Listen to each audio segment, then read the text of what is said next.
glitter glide, think you can get away? This was well done. There is no escape!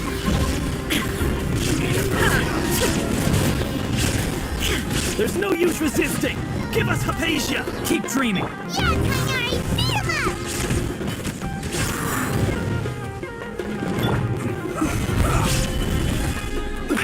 This is order! Brace yourselves! Yeah! Illusion shattered!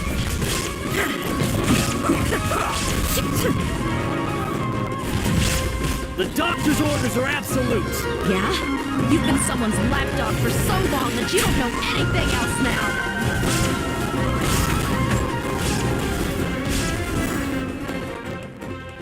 We're not getting anywhere. Traveler, Paimon, please go to Hypatia. We need to make sure they don't try to sneak around and attack from behind. Got it! Hypatia's still...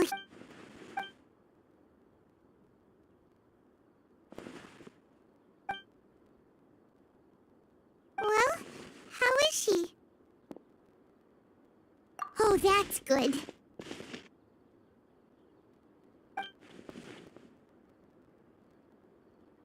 So, you think this is over?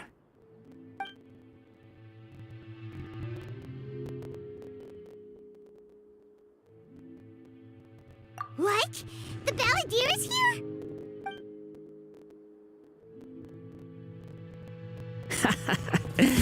I've missed that look of abject horror. You've given me that look every time we meet. But, where is he?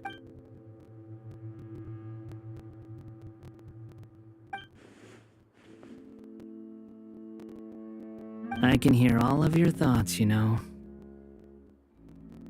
Don't you remember? I already saw you the first time you came to Party's DI and made contact with Hypatia. I didn't need to do anything. It is her honor to be able to connect her consciousness with me. Who are you talking to? It can't be the Balladeer, right? That's impossible! I know you must be curious. I might as well tell you that I decided to enter Hypatia's consciousness the moment I sensed your touch. I wanted to observe you on a fool's errand. Hey, Traveler!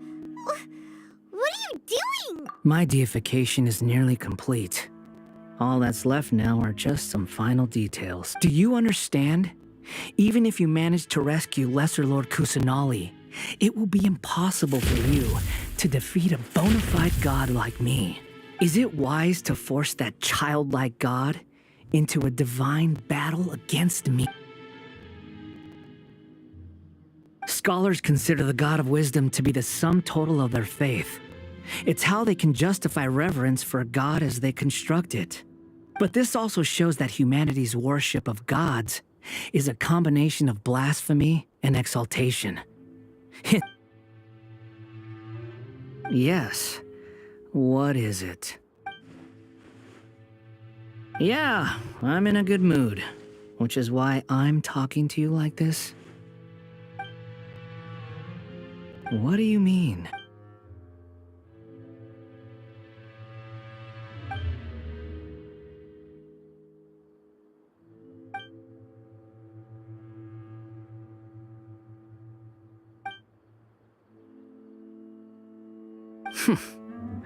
Those words almost make you sound like a friend who actually cares. But you're wrong.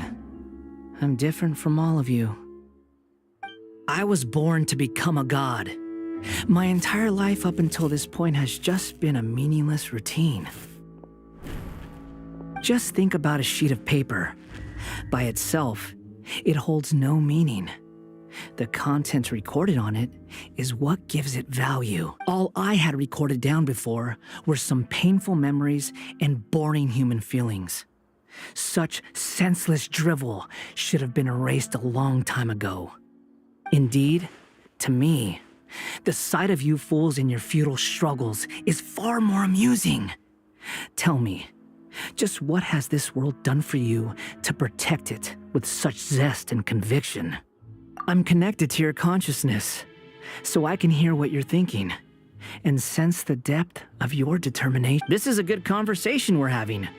So here's a word of advice. Let go of your misguided guardian complex. You know nothing about the truth. It'll be for your own good, as well as everyone else's. Humans are a species that can only find bliss in ignorance. Ah, you've seen my affection for her. If you were in my position, I think you'd feel the same way. She peered into my consciousness and saw my past. Someone like that is qualified to become my first follower. All gods need followers. So Hypatia has been chosen. Her appearance heralds my imminent arrival at the throne of divinity, while her worship shall become my glory. You're doubting me again? No matter. Soon,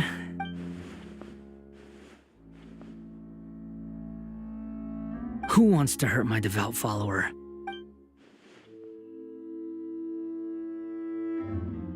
The doctor wants to hurt my first follower?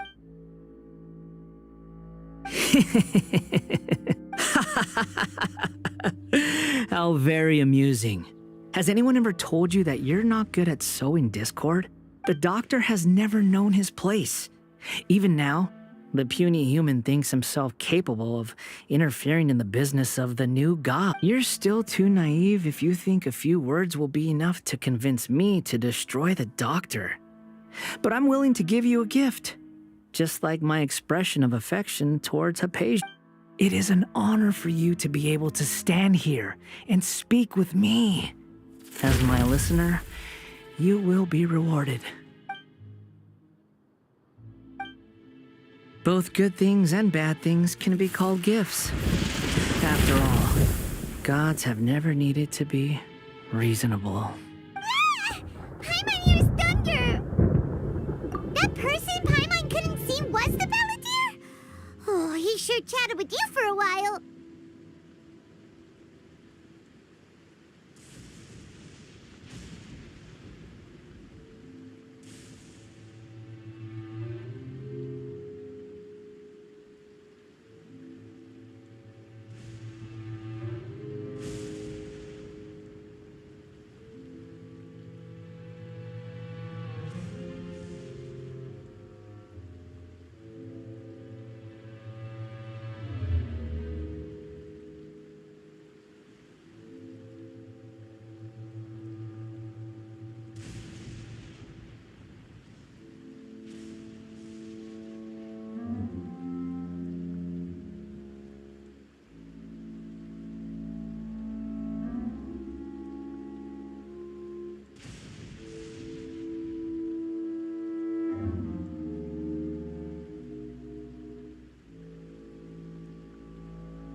Where is the storm headed? That means anyone outside is in danger! Let's go!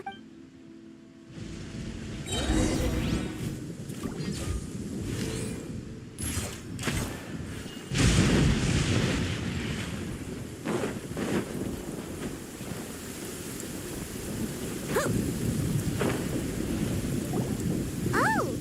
Have the Fatui retreated? Hey, what happened to you? He's hurt. I'm fine. Don't move. I've seen eremites get struck by lightning before. You need to rest. Struck by lightning? We were fighting, and just as things started looking grim, the weather suddenly became extremely strange. Lightning started attacking everyone, almost as if it were alive. Luckily, there were only two of us, and both of us were nimble enough to dodge most of the strikes. There were a lot of Fatui, though, and they were being torn to shreds by the bolts of lightning. With that, all the Fatui soldiers were forced to retreat. Why are you sorry? It's all right. I'm sure you also know. My wound aside, you look like you've seen something. Hey, didn't I tell... Just in case.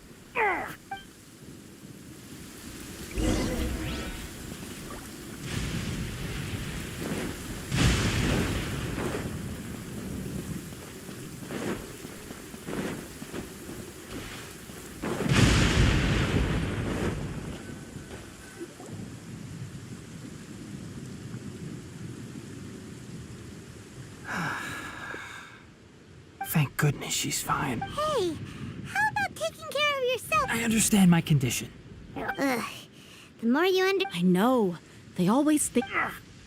Oh, he sat down. Let me rest for a bit. Sorry, traveler.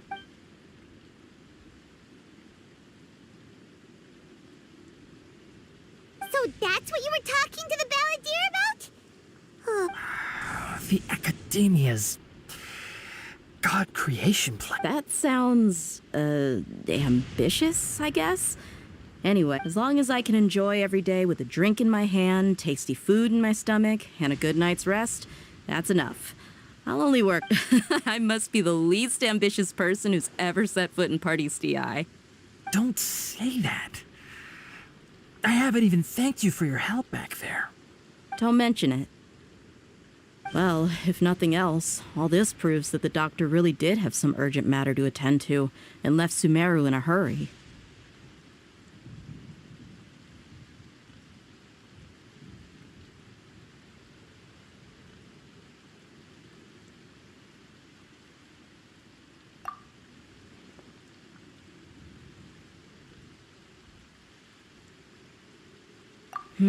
Maybe the Fatui want to cover up some secret of the balladeer.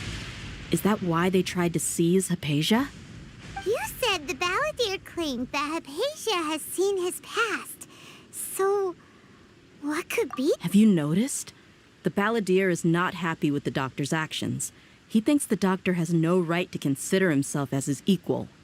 So, if the doctor was to show up again, would the balladeer zap him with lightning? Based on what the traveler has said, I think he would. Having the doctor gone benefits him as well as us. In other words, we've successfully completed this stage of the plan. The doctor is out. Yay! That's Thank you for the help, Tainari. Make sure you rest up for now. Yeah. All right. Okay, that wraps things up for us here at Party STI.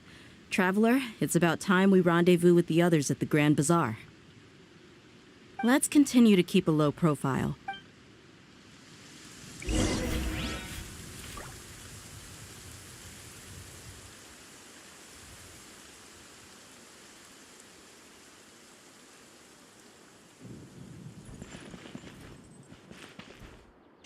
It stopped raining already?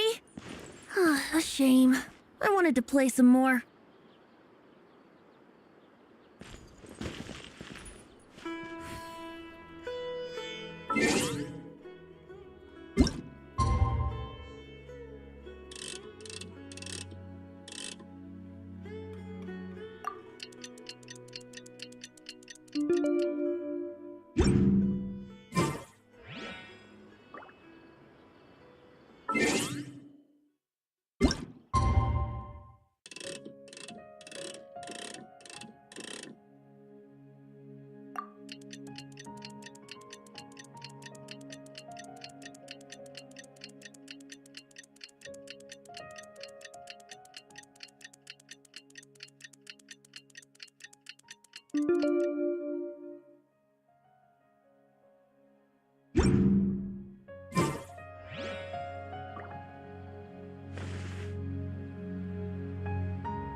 Right now, I wish I was sitting at the top of a tree, looking out over a meadow, cider in hand.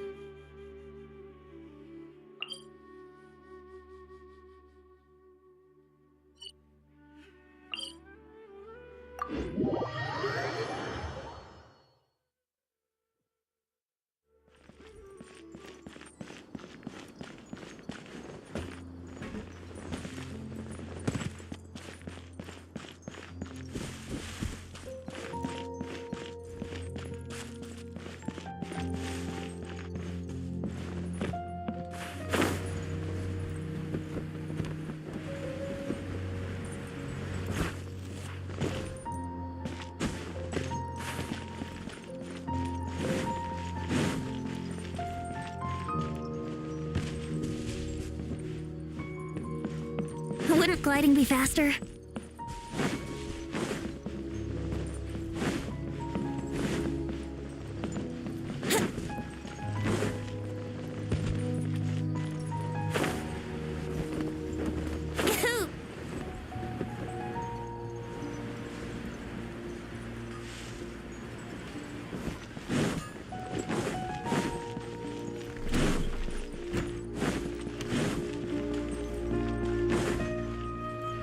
All right, everyone is here. How did everything go? Any luck with your missions? Let's report back one by one. I'll start first. We've made the necessary modifications to the Akasha terminal. In addition, the props required are also ready. I'll go next. The Traveler and I went to Party's DI. The situation was a bit complicated, but we found Tainari. Unfortunately, he was wounded during a fight. Who was behind it? Well, that's the tough part. What should I say, Traveler? The Fatui or the Balladeer? After some back and forth, we confirmed that the doctor has left Sumeru by boat. He has something urgent to attend to back in Snezhnai, so we've successfully removed the doctor from the picture. Also, Tainari's already resting, so he'll be okay. Good. Oh, Tainari also asked us to tell you this message. Trust your own senses and experiences. All right. I'll remember that. Everything also went smoothly on my side. The Eremites should have arrived at their destination by now. To avoid alerting the quarry. I can't believe you actually got so many Eremites into Sumeru City. It's all thanks to Rahman and his brave team, as well as their bold strategy. It appears to have been very effective. I'm glad to hear it. Well, is that everything? Okay, this meeting is adjourned. Huh? Wait, you mean that's it? Well, what else is there to discuss? Shouldn't you end with some words of encouragement? You know, to fire us up now? Personally, I'd rather we all go home and get some rest. I'll hate them. Ugh. Oh, and if you wanted someone to say something to that effect, then I must reiterate that I'm here to strategize and not to lead. So you should find someone more suitable to do that. But I thought all of you academia big shots were great speakers. Then I should remind you that I'm the scribe. I know that. So what? A scribe is responsible for recording meetings, not speaking. Fine, whatever. Well, Sino doesn't seem to be much of a talker either. I guess that leaves it to my employer. Employer? Yep, the Traveler hired me. That's right. So come on, boss. What do you have to say for the team? Yeah, say something to boost morale. Huh? What are you all doing here? everyone. I'm not disturbing you, am I? Not at all. I was actually just about to go find you. Judging from the group and all your serious faces, you were discussing something important, weren't you? But you also look like you're up to no good. See, Welcome, Nilu. Would you like to join us? huh? Join you? You mean you also want to discuss something important? Yes. Something very important. Nilu, are there any breaks in your performance schedule in the upcoming days? Huh? Wait, you're seriously inviting me?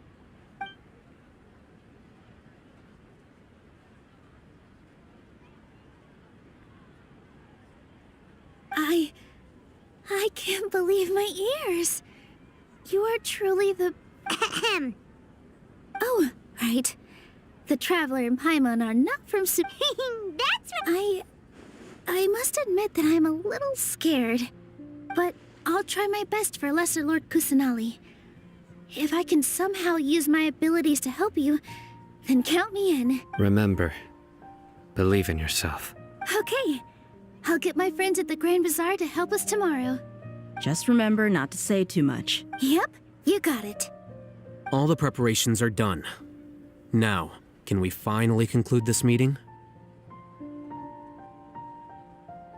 So, have you thought up what you'd like to say, boss?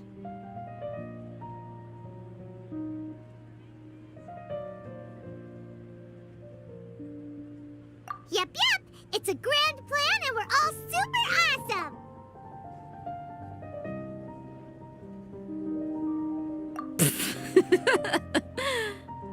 Well said. A good night's rest before an operation can be the difference between success and failure. Thankfully, I've had my place to myself recently. It's been nice. Huh? Oh, nothing. All right, let's all go home and get a good night's sleep so we can be up early tomorrow. Okay. So I guess that means it's time to say good... Yep, good night, everyone.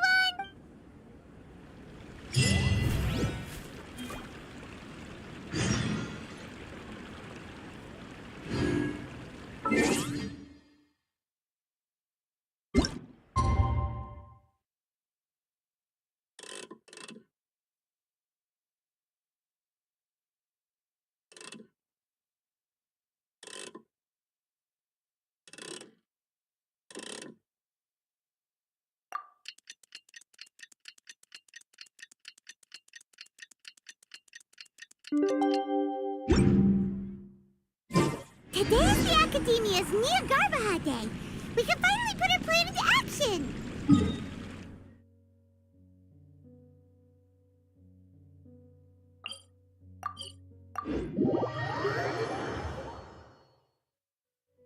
Hello, you two. Sleep well? Not really. Paimon got too nervous thinking about today and didn't fall asleep until the sun was almost up. What about you all, Hatham? Naturally, I slept just fine. After all, a good rest should be considered part of the plan, since energy is an important... You just want to show off how calm you are. It's crucial to dissipate any tension before we execute our plan. The only thing you're doing is being a no- Anyway, do you need me to go over the game plan again?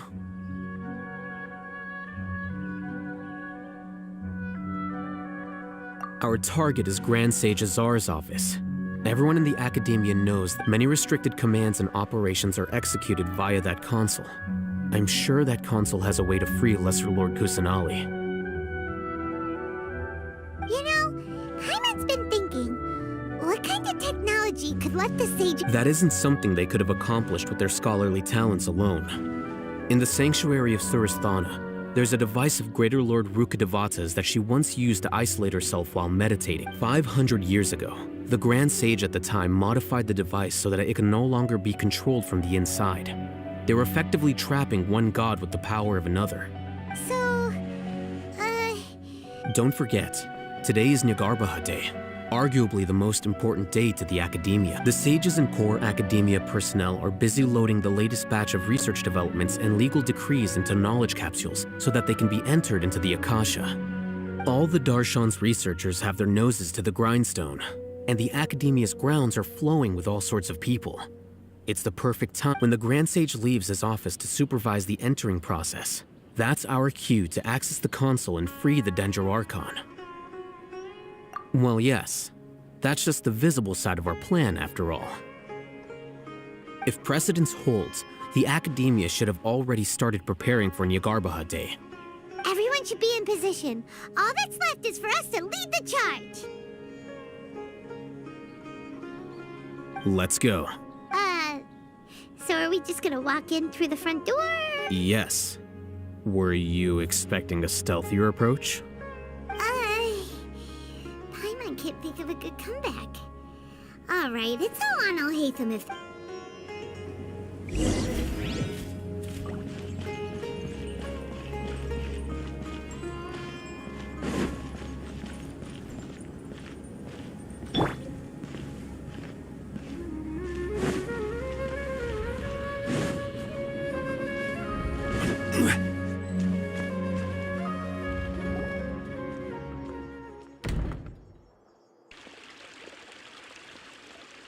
Scribe?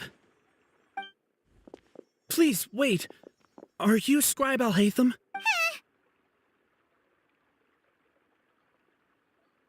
That's me. Is something the matter? I'm in a hurry. No. I was just surprised to see you here.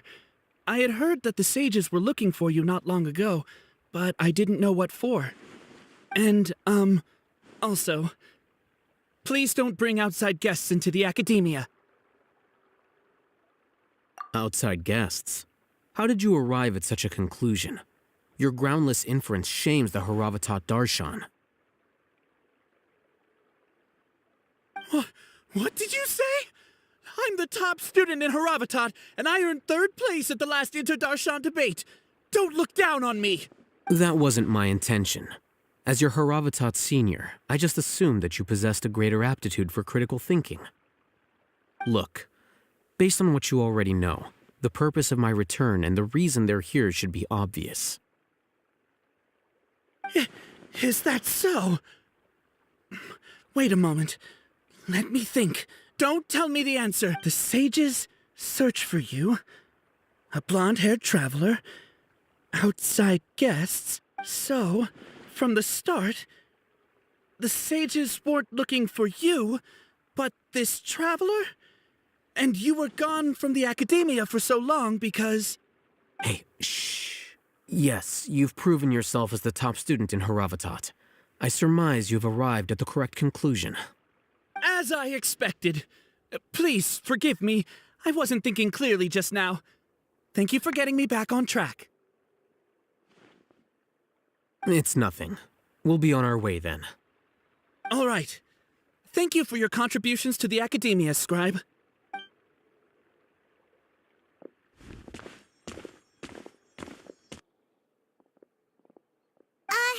What the heck just happened now? What did he just guess? I'm afraid I don't know either. You have no idea? Mm-hmm. He convinced himself of whatever truth he came up with. That is the so-called pride of a scholar. If someone questions their academic facility, they will instantly feign understanding to keep up appearances. Nowadays, the academia is rampant with this type of scholar. Their obvious farces of intellect only serve to highlight themselves as... Wow. So there are special ways to deal with smart people. We don't even need to make up our own excuse. We shouldn't waste any more time. It would be problem...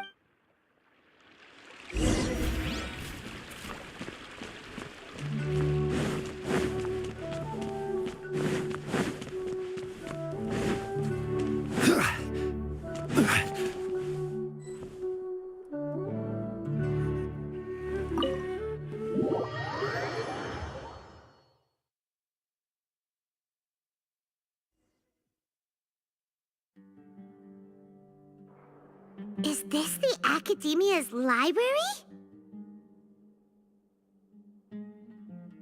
Indeed.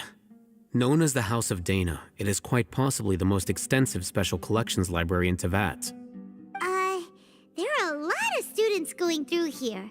Is it really okay just to waltz right in? The Academia marches to a fast beat, especially since it's Nagarbaha Day. They're all occupied with their own matters. Just act natural. Now.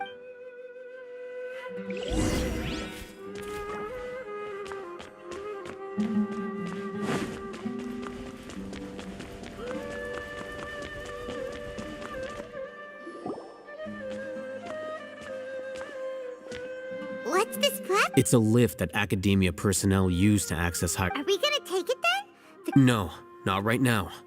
We can't guarantee that we won't run into the Great Sage.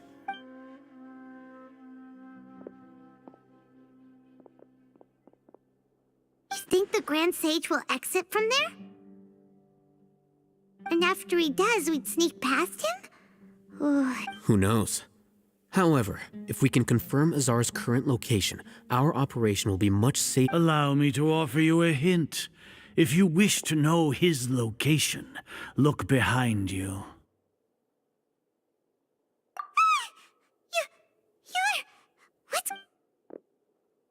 What? Do not tell me you believed the Academia would not grow suspicious of you after such... An eyewitness had informed me of your whereabouts, so... Great Sage, I didn't expect you to care so much about me. I'm sure. But compared to you, I am far more interested in these two unexpected guests. You are the Traveler and Paimon, correct? It's a pity that only now have I been afforded the opportunity to formally meet two of Sumeru's most esteemed guests. I do apologize for my lack of decorum. Excellent. You immediately initiated discussion instead of attempting to prepare some perfunctory excuse. You clearly understand the foot traffic here renders this place unsuitable for discussion. Please, follow me to my office.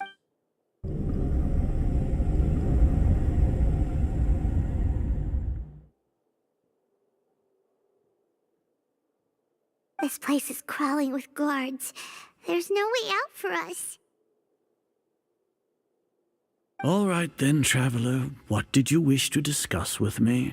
Today is Nagarbaha Day, so I still have many responsibilities to attend to.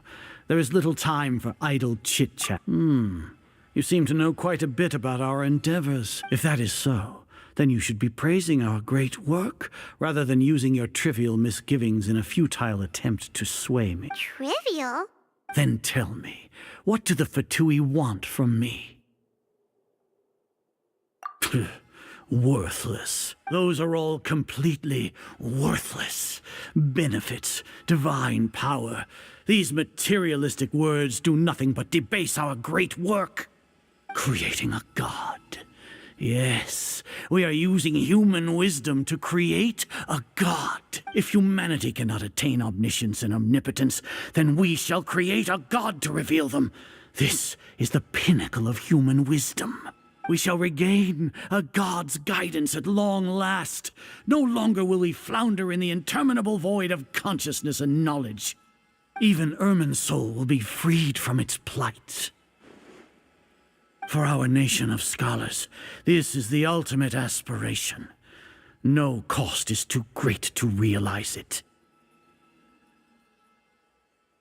You will never understand the rapture of having a god be born within your very hands. With your degree of knowledge, you cannot even comprehend such an emotion. Gods exist on a plane that far eclipses humanity's. Lesser Lord Kusanali, what can she even do? Care for the people? Fend off sandstorms? Fabricate silly fairy tales? These are but child's play for the Academia. Does that make us equal to the gods? We are a people favored by Greater Lord Rukkhadevata. Though I may have personally not seen it, our forefathers bore witness to true wisdom. The ascension of the Lesser Lord has brought nothing but bewilderment to the scholars. They all ask, is that truly what true wisdom is supposed to look like? With that in mind, it is better to keep her isolated in the sanctuary of Suristhana, so our academy will not become embroiled in turmoil. What a pathetic justification. Do you really think that only the super smart or powerful should be able to call themselves gods? As per your judgment, Grand Sage, they are indeed dangerous individuals. Not only are they acting against the academia, but their ideologies have the potential to lead scholars astray. Looks like there really was merit in my assignment. Oh, Hatham? Are you talking about us? Anyway, I've brought them to the academia as ordered, but it took some time and trouble. Oh, that reminds me. Here's the investigation report you had requested. It's a summary of my time spent with the Traveler, an array of information about him ready for your— Oh, Hatham! So we finally started to trust you!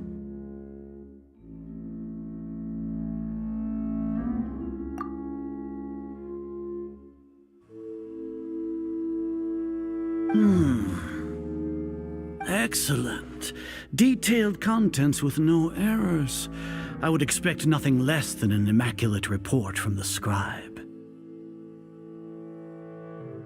As it is Niagarbaha Day, I'll enter the information on you into the Akasha. Surely you know— We'll be monitored, just like Sino. With the Akasha's calculation prowess, all of your actions will be predicted with an accuracy of at least 98%. Furthermore, your data will be updated in real time whenever— To put it into words you can understand, wherever you go, you will be walking under an invisible leash. This is Sumeru's greatest penalty for dishonest persons.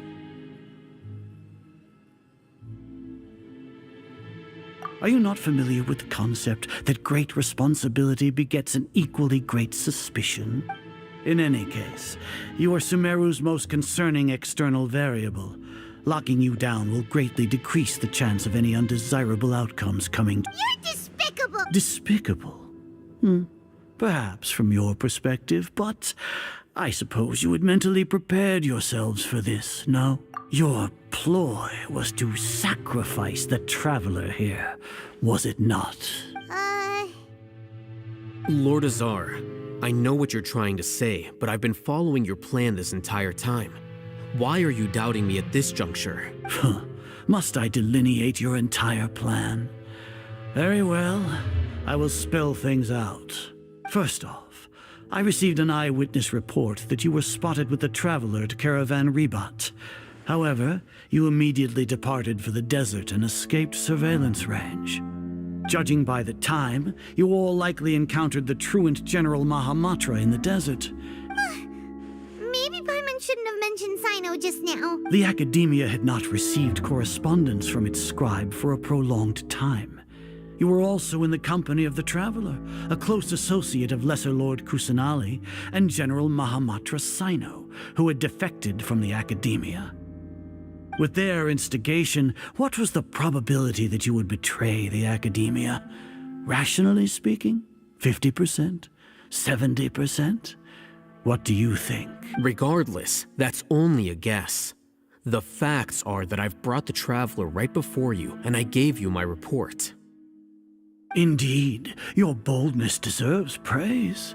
To think that despite status as an outlander, the Traveler is still willing to sacrifice for the sake of your plan. If I'm correct, you have a contingency plan to save Lesser Lord Kusanali and ruin our great— Sneak into the Academia on Niagarbaha Day, using Alhatham's status as the scribe.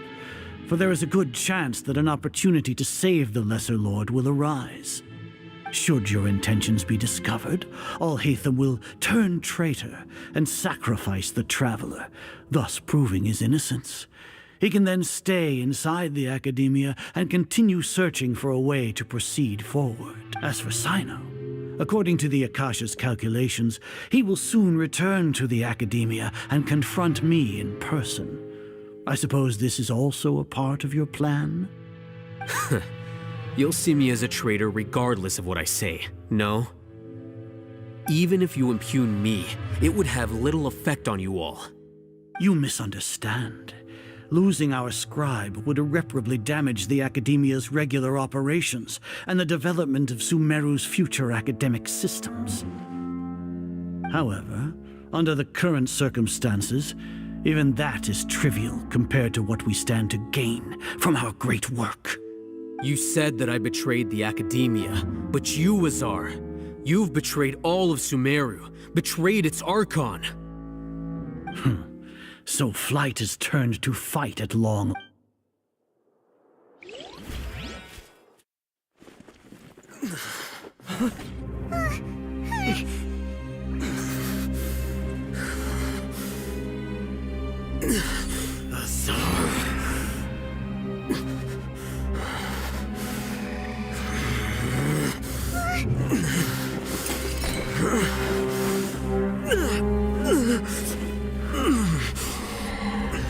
Well, what do we have here? So you stole that divine knowledge capsule. Traitor! You traitor!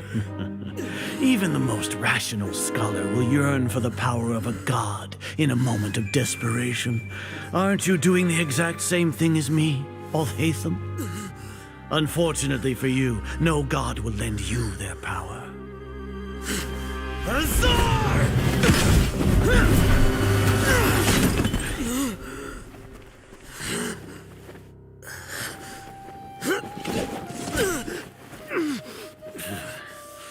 He has gone completely insane.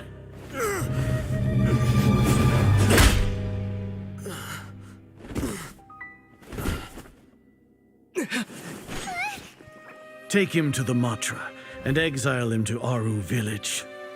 Then find someone to take these two to the confinement room. I'll deal with them later. Grand Sage, we've finished all required preparations for Nyargarbaha Day. We may begin to enter the capsules now. Excellent. You may begin.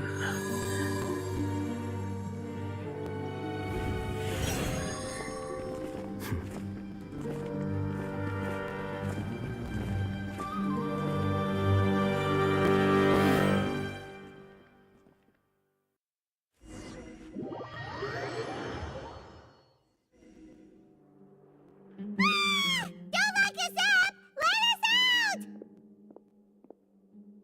Ah!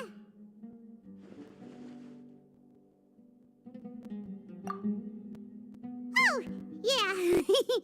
Paimon got a bit carried away there. How was Paimon acting just now? Great, huh? Everything's going according to plan so far. We made it into confinement, and Alhaitham's probably done with his part too. We even managed to trick Grand Sage Azar. Alhaitham sure knows how to cook up a plan. What are we doing next? Paimon has trouble remembering things when she's worked up. Right. Paimon thinks it went something like this. Apart from that, we still have yet another goal in the first stage of our operation, which is to send the trap. What? Why do we want to get him locked up on purpose? He's always been the person the sages are most afraid of, as well as the greatest obstacle to their successful implementation of their plan. They are very aware of the risk he poses to them. Once the traveler is imprisoned, the sages will likely think that everything is under control, and with their guard down, the next phase of our plan will have a much higher chance of success. I can already see the pompous looks on their faces. Oh, that's a super tricky plan. But Paimon still thinks it's not really... That isn't the only reason, of course. He has a more important task once he's in confinement. According to the Academia scholars in Ramon's custody, Lesser Lord Kusanali has sealed off her consciousness in the Akasha ever since she was captured by the Doctor. That way, they can't pry any more information from her. Even if we break into the sanctuary of Surasthana, it will take time to awaken Lesser Lord Kusanali's consciousness. We need to do that in advance. So our job is to wake up Nahida! Okay, The confinement room is inside the Academia, close to the sanctuary of Surasthana. It's a completely enclosed space, and you won't be receiving any visitor. I'll work with Ramon's scholars to make some modifications to your Akasha terminal. Once you're in, get as close as you can to Lesser Lord Kusanali, and however, as for whether she'll actually wake up, that will depend on our luck. Oh, no wonder you've been wearing your Akasha terminal today. It's the one that Alhaitham modified. Paimon thought they'd take our Akasha terminals when they locked us up in here. Were they being careless?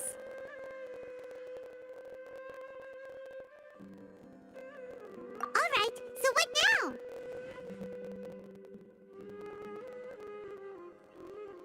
Sounds easy enough. We can finally talk with Nahida after all this time. There's a light flashing on your Akasha terminal. It's almost like... the faster it blinks, the better the signal.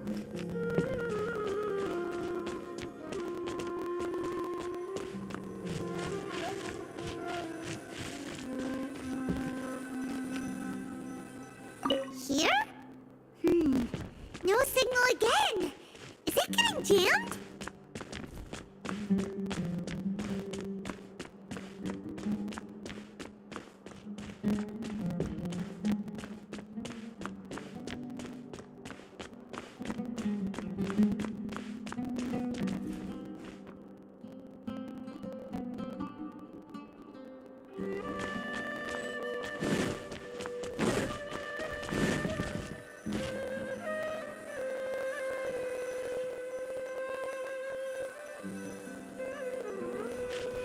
Here?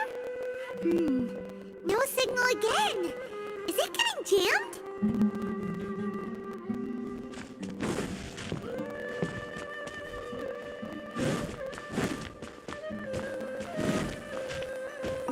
Whoa, it's Mora! Ooh, Mora! No, Paimon, we're not here to hunt for treasure.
Huh?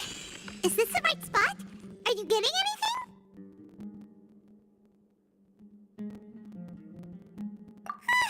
Please work.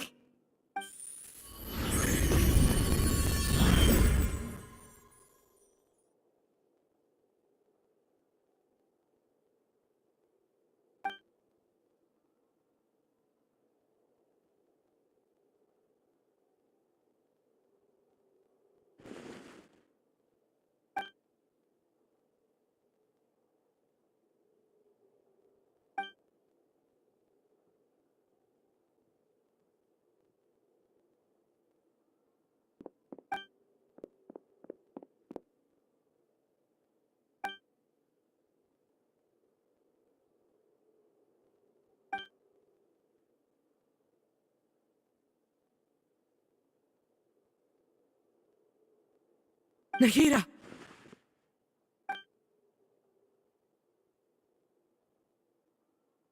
Hey, Nahida!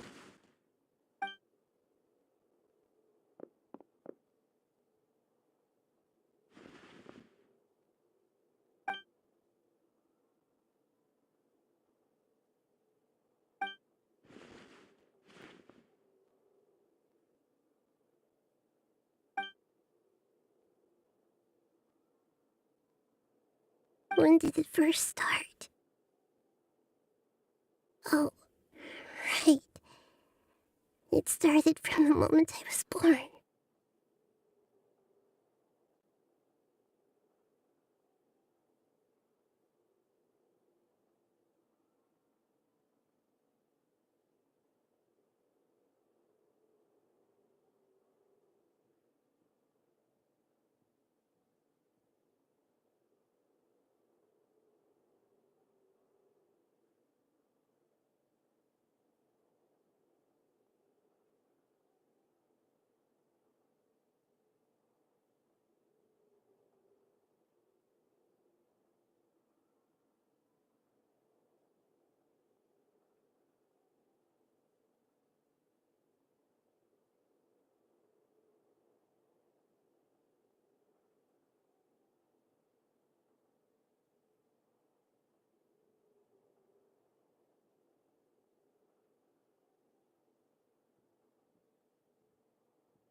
want to become a worthy Archon.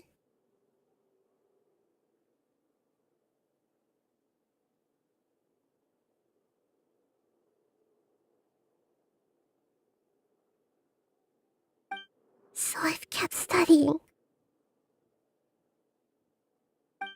Kept listening to my people and their hearts. Kept looking for a way to save Irminsul. So I can catch up to Greater Lord Rukkhadevata.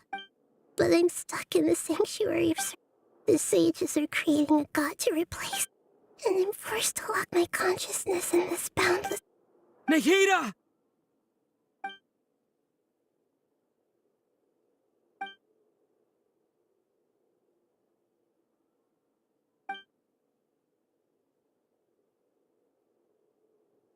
Nahida!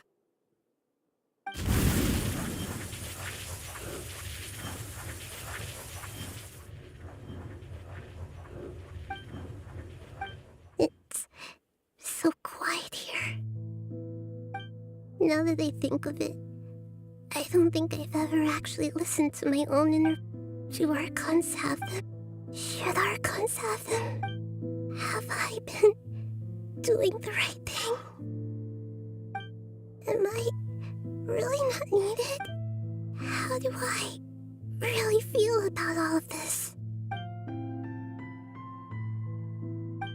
It's so quiet here.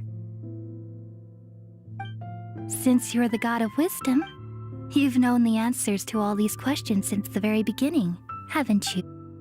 Who are you? You're right, though.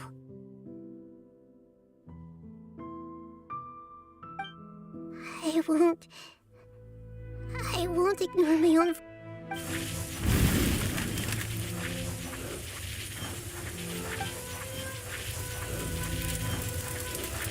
Nahida!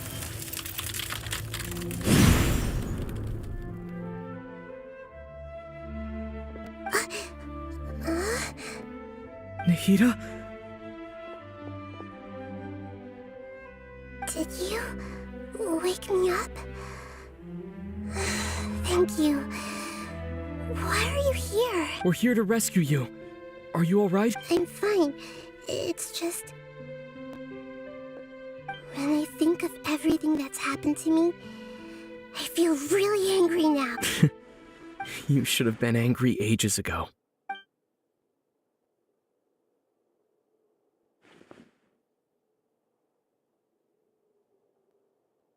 Huh?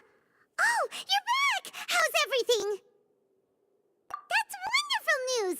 Great! We weren't locked up for nothing. When you went to wake up Nahida, Paimon was listening for any sounds outside. You were out for a long time. There are fewer and fewer scholars going about now. You think everyone's done with their Nyagarbaha Day stuff?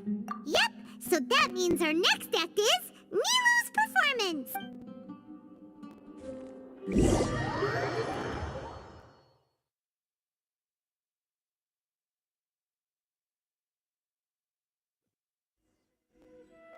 Nilou, are you sure about this? You're taking such a great role. I'm sure, and I'm going. You know that I don't like to pass up any opportunity to dance, and this one is especially important. All right. You seem to have a lot of trust in them, so I won't say more on the subject. But if anything happens, the few of us here may not be able to help you. Don't worry. They've been through worse. Everything's going to be fine. All right. You know, if you really do get arrested, we'll do everything we can to get you back. Be careful, even if it's only for our sakes. Thanks, Mr. Zubair. You're so very kind.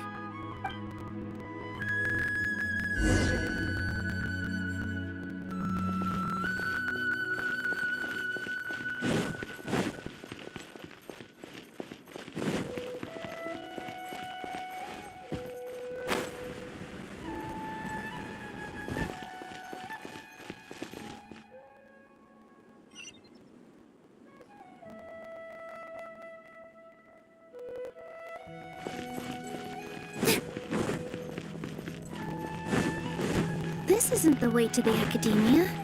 Better stick to the plan.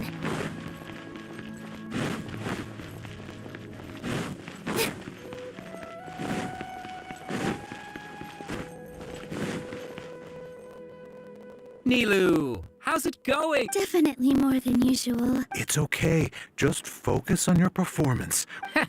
You sure know how to talk. Well, thank you both. I'll have to treat you to a meal after all this ends. Ooh, that sounds great. All right, let's get back to business. Nilu, we'll be here to keep people from going to the academia so they don't interrupt your performance. I was planning on telling them something like, the academia's been conducting a weird experiment, and some of their test subjects escaped. Oh, you couldn't think of anything better? I think it sounds great. I'm counting on you guys. Don't worry, it'll be a piece of cake.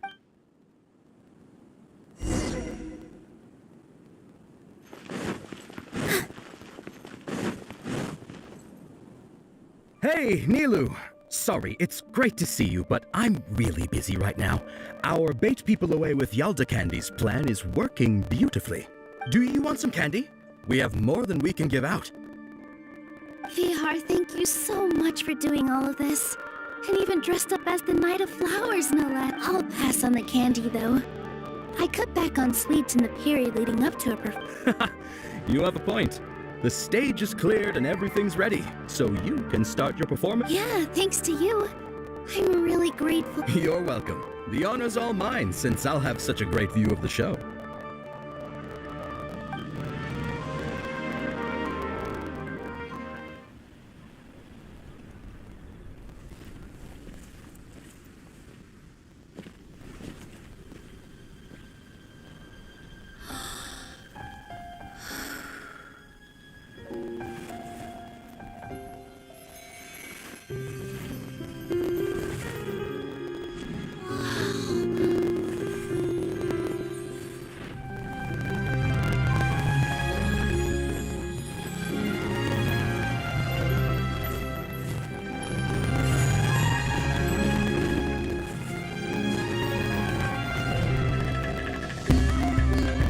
I've never seen a performance like this. This is incredible. Yeah, but I heard that public performances like these have been banned. I can't believe she's doing this here.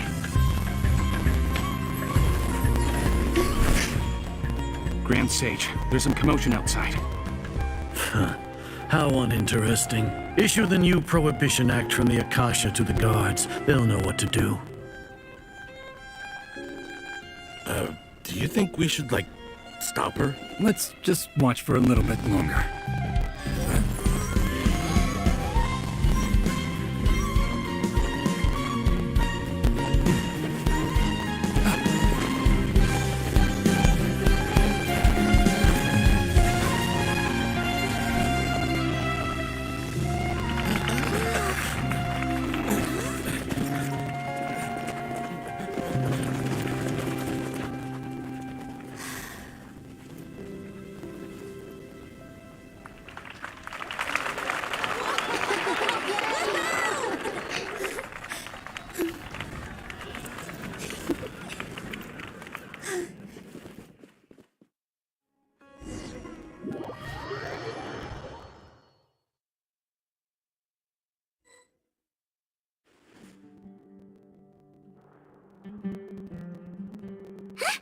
Did you hear that?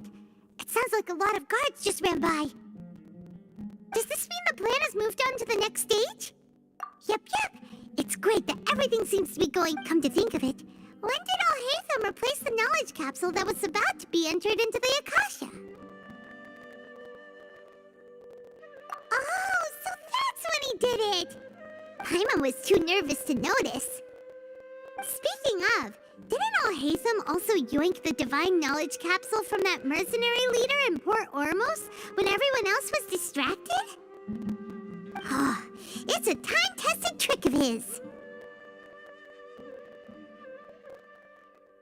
Why are we complimenting him? Yeah, he's smart and all, but he still makes Paimon's blood boil. Let's review our plan for this stage again. It's not like we have anything else to do right now anyway, and if Paimon remembers that Nilu's task was supposed to go a bit like this. Now that Lesser Lord Kusanali's consciousness has been forcefully sealed, the core figures of the academia and their guards have started to wear their Akasha terminals again. With the doctor's technological support, they think they have nothing to fear. How despicable of them to rely on such a person. But this is also our chance. I was originally asked to draft the knowledge capsule for the Artistic Performances Prohibition Act when I was still at the academia. It should be on the Grand Sage's desk right now, and will be entered into the Akasha during the next Nyargarbaha Day. Are they really going to stop all artistic performances? That's horrible! I'll make an identical knowledge capsule, but this time, I'll smuggle some misleading information into it. We only need to find an opportunity to switch the capsules. Once it's been entered into the Akasha on Nyargarbaha Day, if someone were to be seen performing in public, the sages would definitely use that opportunity to announce the ban, and so the misleading information will be disseminated amongst the guards. Sure sounds complicated, but it seems like if everything goes well, we'll be able to get rid of all the guards in the academia without any effort. That's pretty clever, getting right into their heads. I just have one question. Even if we manage to get the misleading info out to the guards, how can we be sure that they'll believe it? People who are used to relying on the Akasha become less inquisitive, and their ability to distinguish truth from misinformation is significantly reduced. The Akasha will turn humans into machines. I've seen it happen many times. Yikes. Good thing I didn't wear it for long when I was working in Sumeru City. At first, I thought it was a good thing too. By the way, this plan still requires a performer, right? Do you have someone in mind? Nilu of Zubair Theater. I know her really well. We can trust her. I'm kinda hesitant to ask her to participate. All right. After the guards in the academia are gone, then it'll be time for me and my stowaway brothers to shine.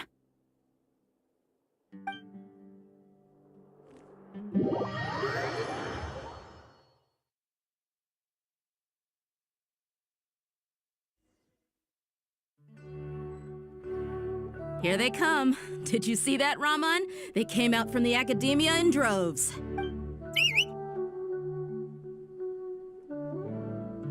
After laying low in the city for so long, this is the moment we've been waiting for. My brothers have already sprung into action. We couldn't do anything to them inside their coop, but outside the academia, this is our hunting ground. With a lioness like you, the prey sure won't be able to run. We still need to eliminate the guards as soon as possible. If we give the sages enough time to realize what's happening, the plan's doomed. All they've done is to sit on their cushy salaries and twiddle their thumbs all day while we fought and struggled every day in the desert. The only advantage they might have is their numbers. Speaking of which, most of the guards who report directly to the 6 sages belong to following those blasted sages every whim, throwing away all the principles of being a mercenary. As someone in the same profession. Indeed, the trap has been set. All we need to do is lead them there. All right, let's each take a road and herd those scattered guards back into one place. Make sure— You gave such an important task to that child. Will he be okay? It'll be fine. Isak was so determined to help, so let's put our faith in him. Besides, even if he's caught, the guards would be too scared to do anything to him. They've never seen Lesser Lord Kusanali in person, after all. You've got a point. Anyway, I think I see them coming.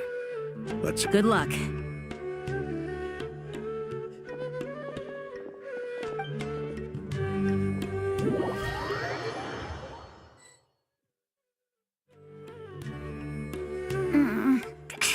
This outfit. Hey, do you remember what you need to do, Isak? When the guards get here, you'll pretend to be Lesser Lord Kusanali and run away from them. Oh, yeah, I remember. Of course I do. I'm just a little nervous. Relax. Don't think about getting caught. Even if that happens, we won't leave. You only need to think about getting the guards' attention and leading them to the Grand Bazaar. Okay, got it. I'm here to pay back Lesser Lord Kusanali for helping Grandpa. Hey, they're here. I can see the Academia guards.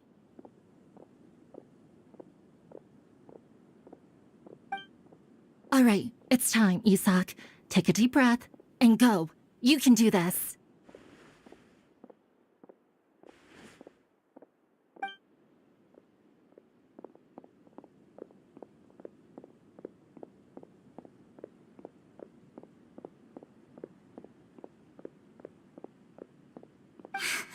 Why is there a guard over there? Did he already run ahead of me? This is different from our plan. But there's no time. I need to make a choice.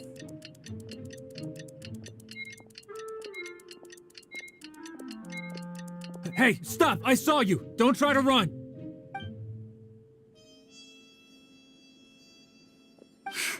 Why is there a guard over there? Did he already run ahead of me? This is different from our plan. But there's no time. I need to make a choice.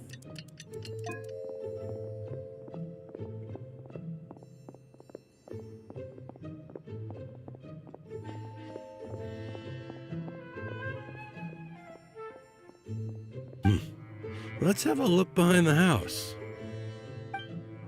What should I do next? Huh. Looks like nothing's here. A wasted time. Luckily, he didn't check behind the tree. What should I do next? The guard looks alert. What should I do next? Doesn't seem like anything unusual's around here. Looks like the guard finally left. I need to go.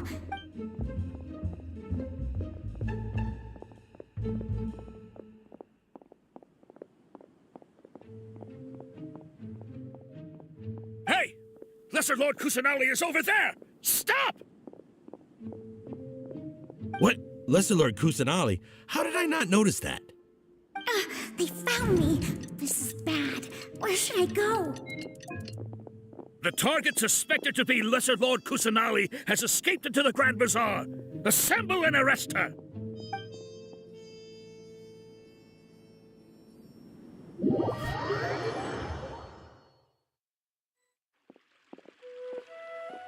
Where did she go? How did she disappear? Did we lose her? Hurry up and find her! Hey, why is your team here? Didn't we say to split up our search?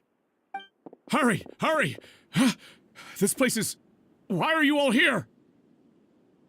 Yeah, isn't it one heck of a coincidence? Everybody's here. What on earth is going on? I suppose that's all of you? Who are you? Did you set us up? What are you planning? Phew, that was rough. I almost got caught. Little brat! So you're not actually Lesser Lord Kusanali. Who exactly are you all? Eremites from the desert? Just some colleagues. Think of this as a business competition, or a personal grudge. After stepping into our traps, stop thinking of yourselves as hunters. Behave like the prey you are.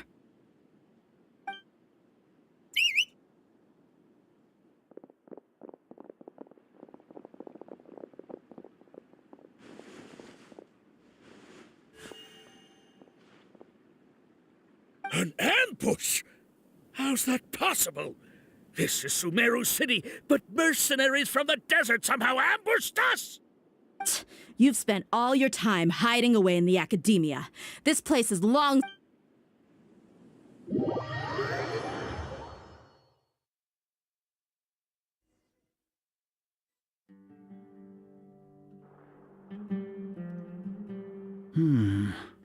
This is odd. The academia has quieted down after the conclusion of the Nyagarbha Day ceremonies, but it's much quieter than usual. Where are the guards? Why have I not seen a single one?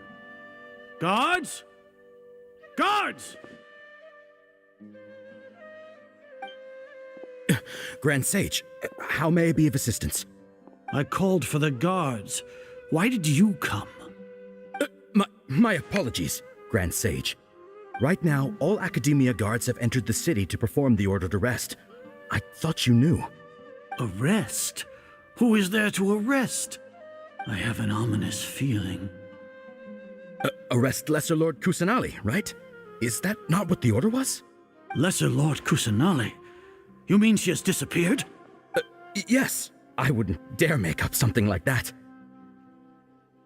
Right now, everyone is in a panic, and many are saying that Lesser Lord Kusanali will take revenge on us. What happened? Just what is going on? Lesser Lord Kusanali somehow escaped? Was it Alhaitham and his party that freed her? That's impossible. The Academia is heavily guarded today, and any order to release Lesser Lord Kusanali would be strictly confidential. Besides, Alhaitham and the Traveler are already in our hands. What manner of trickery did they employ? How could Lesser Lord Kusanali disappear into thin air? Disappear? Wait. How was the arrest order distributed to the guards? It was issued by the Akasha earlier today.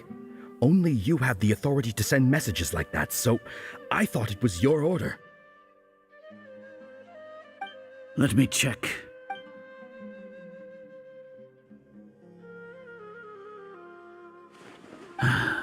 Lesser Lord Kusanali has escaped from the sanctuary of Surasthana. Go to the city and arrest the escapee immediately. The Akasha indeed contains this information, and it clearly appeared in my mind. How did they bypass my permissions to issue this kind of message? Was it the report about the Traveler that Alhaitham submitted? No. I specifically checked that knowledge capsule before entering it into the Akasha. Could that have been a red herring? Well, even if I figure it out now, it won't make any difference. The important thing now is to confirm Lesser Lord Kusanali's status. Have you been to the sanctuary of Surasthana to confirm that Lesser Lord Kusanali has indeed escaped? Confirm? No, I haven't. It may be a bit offensive to say this, but Grand Sage, what you're saying doesn't make any sense. How can the information in the Akasha be inaccurate? What the Akasha decrees is fact. That is common knowledge to all of us. If we have to confirm the information and knowledge from the Akasha ourselves, then how is that any different from us learning that information ourselves? Wouldn't Greater Lord Rukkhadevata's legacy lose its meaning that way? In the beginning, it was I who asked you to believe in the Akasha, to believe in the legacy left by Greater Lord Rukkhadevata. Are you trying to use my words against me?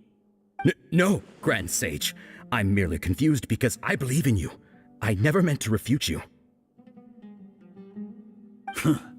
Stay here and see if there are any suspicious people around. I'll go to the sanctuary of Surasthana on my own. Yes, Grand Sage.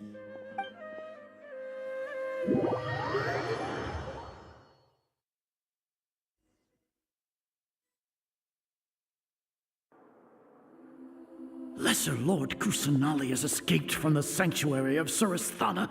Go to the city and arrest the escapee immediately. How can that be? Stop thinking about it. Stop. It must be a trick of theirs. As long as I personally confirm it. Ah! Impossible. That's impossible. There must be something wrong with my eyes.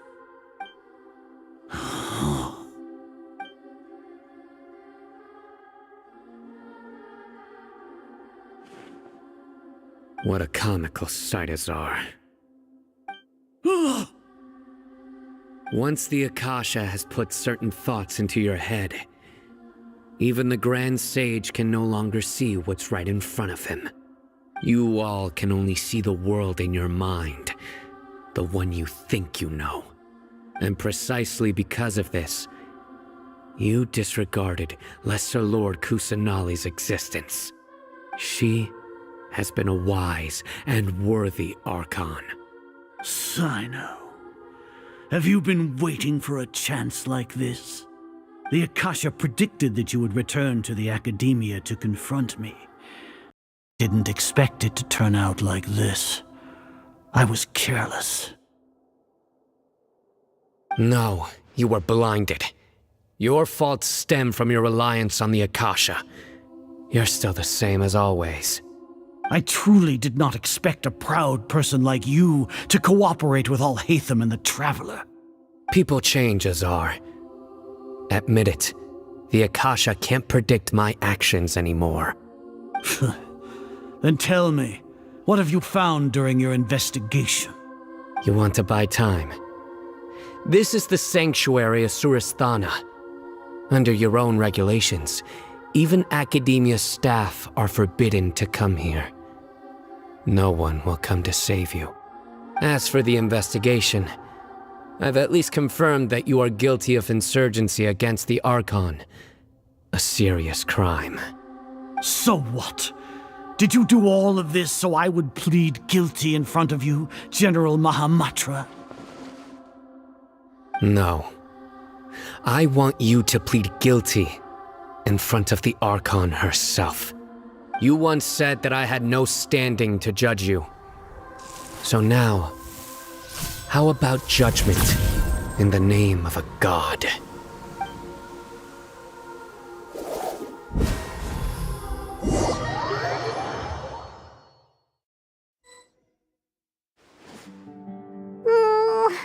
How long do we... Paimon hasn't heard any sounds outside for a while. Yeah, but aren't you scared that we might be locked up in here for the rest... Thinking about it, when Paimon thinks of Nahida being imprisoned alone in the sanctuary of Suristhana...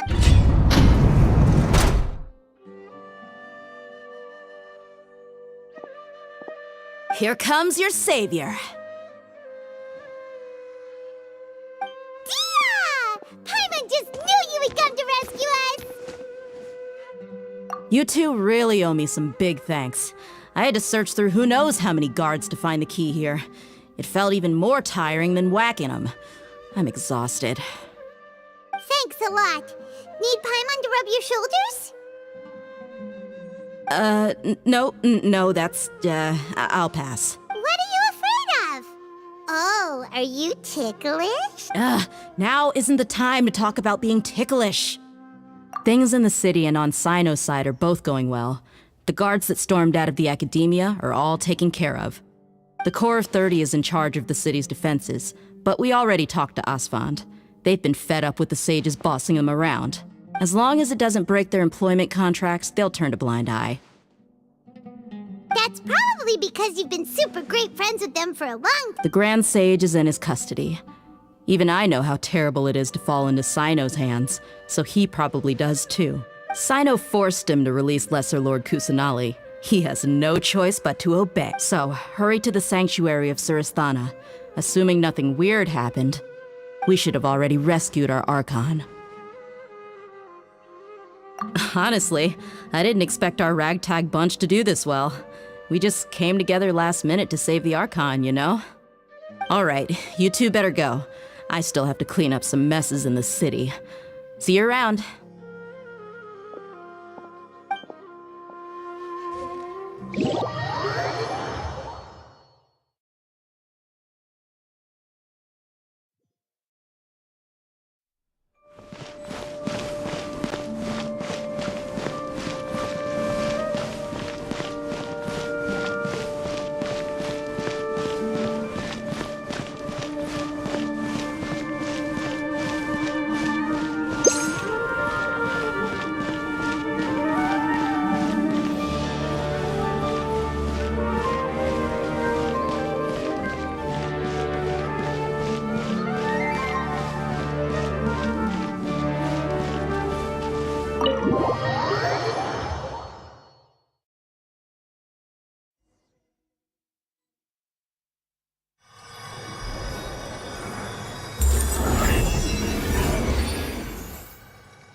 It's nice to meet you. This is the first time we've met in real life. Before, we've only met in dreams, consciousness, or when I was in someone else's body. Thank you so much for coming to rescue me, but I also need to apologize. During this time, I did some self-reflection. My sense of inferiority and yielding to the academia led to all of this. Exactly! We're here because you're a good Archon and one of our friends! Thanks, you too. Amazing. So this is how it feels to walk out of that cage with my own body. It's like I just had an endlessly long dream. I can't even tell if I just woke up or was only now born into this world. My concept... But now doesn't seem to be the time to indulge in this feeling.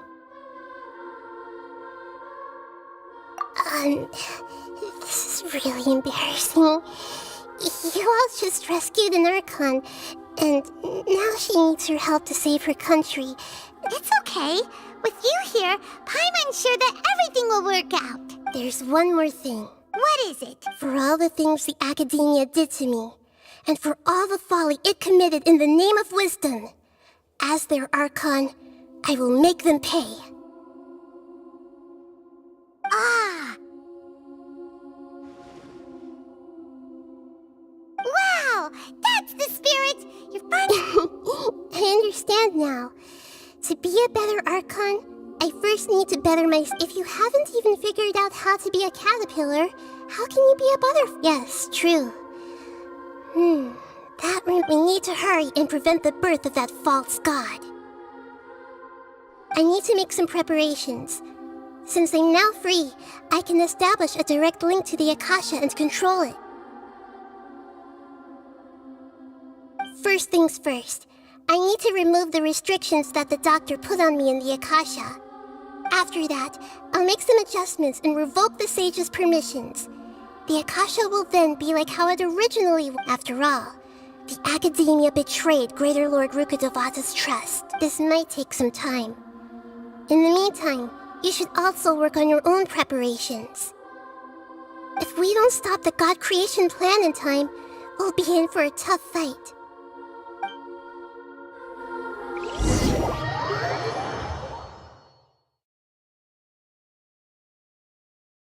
You might as well prepare for a fight. When we're done, we can take a walk around. After all, we missed out on a lot of stuff when we were locked up.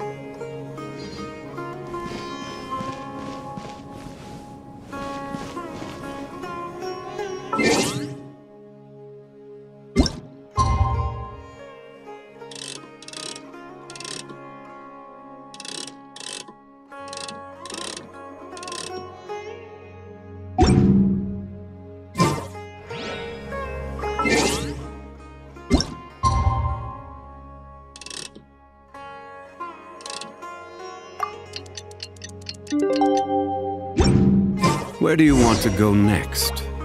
If you'd like to see Liyue's tourist spots, I have...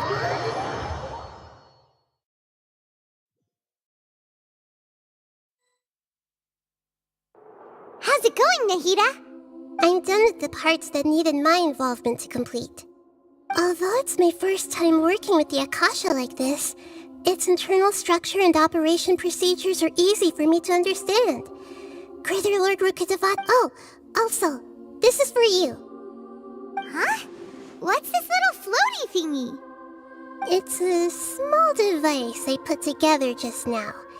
You can think of it as an upgraded Akasha terminal. You may not need it right now, but it should be helpful in certain situations. Wait! This thing has the same characteristics as Paimon! We're both small things that float! All the things that make Paimon special got copied! When Paimon appears with the Traveler from... It's alright, Paimon. It can't replace you. It's only a flying device, but you're the Traveler's irreplaceable friend. You're so good at comforting people, Nahida. If only the Traveler was as smart as you. I was simply telling you what I feel to be the truth. I wasn't trying to comfort you. Nahida, you're a natural at this. What you just said made Paimon even... By the way, there's something I need to even though I'm the Archon and in control of myself, you may have heard that an Archon's power is derived from their people's faith. However, I'm not as well loved as Greater Lord. If we get into a situation where combat is our only option, I'll have to count on you, and I'll do my best to provide support. I'm glad I can rely on you. So the God of Wisdom isn't good at fighting? That actually sounds about right. I've located where the false god is. Time is of the essence, so let...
Are you going to hold a festival?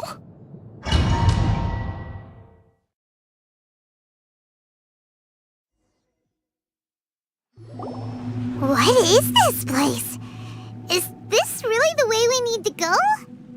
Wow. Who would have the sages wanted to realize their god creation? That's true. Judging from the structure here, the project is a huge undertaking. The sages really saw the god creation plan as their ultimate goal. But this place doesn't look like it could have been constructed by the Academia. The Fatui under the Doctor sure didn't hold back. They provided a lot of technological... Yeah! Or else they wouldn't have been... Is that it, though? I've always felt that this Doctor is different from the Academia sages. He doesn't seem to share their sense of urgency instead of being interested in the end product. The Fatui Harbingers are all such weirdos. So, this Fatui that we had previously come into contact with is one is the desire for a gnosis, the other obsession. Paimon knows that he was a prototype puppet for the Raiden Shogun before he became a Fatui Harbinger. That's why he wants a gnosis so badly. There's no way he'd willingly be a test subject. Not with that temper and ego of his. It sounds like you know the Balladeer quite well. I see. Tell me more about him, and the more we know now, the better we can plan for and react to any future... I see. How fascinating. Alright, time to go. Let's get through here and meet him in person.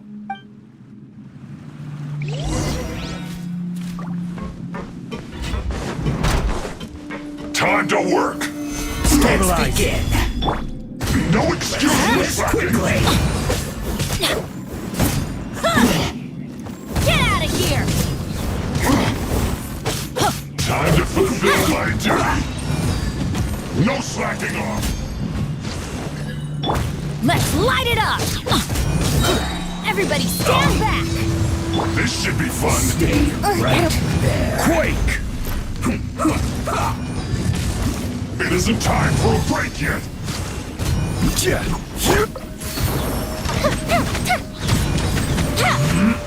Breaking a sweat! Almost. Burned too brightly.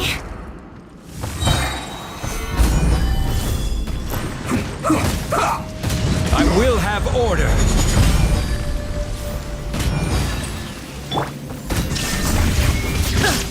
My work! Let's end this quickly!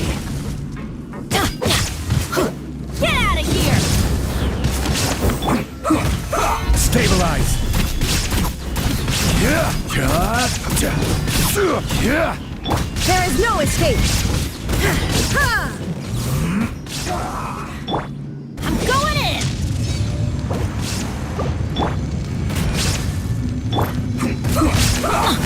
Let's light it up!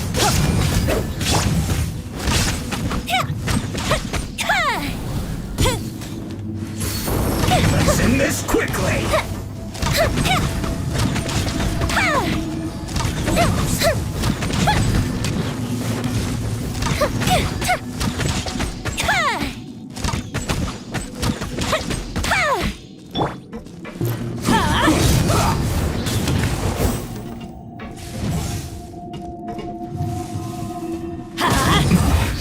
This isn't good.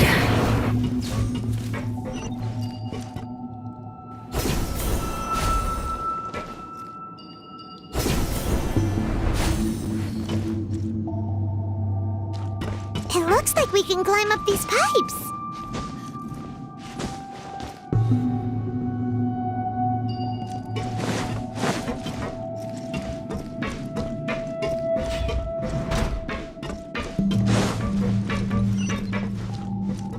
Off we go!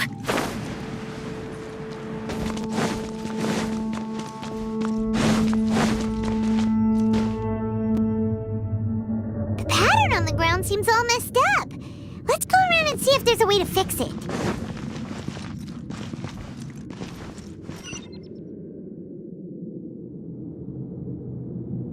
Adventure time! Off we go!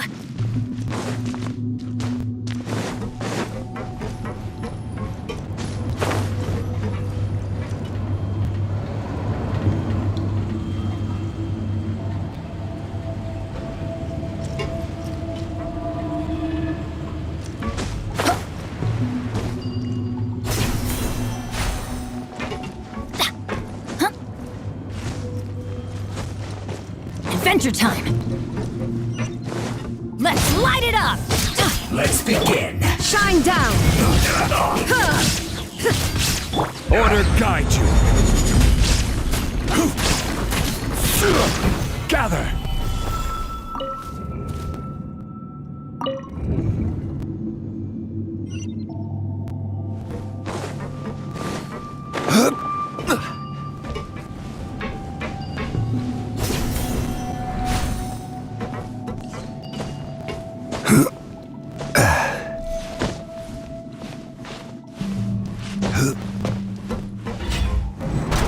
You'll get frostbite. Stabilize.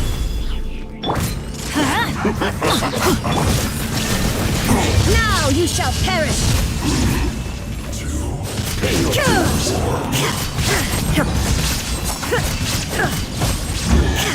Can't run from death.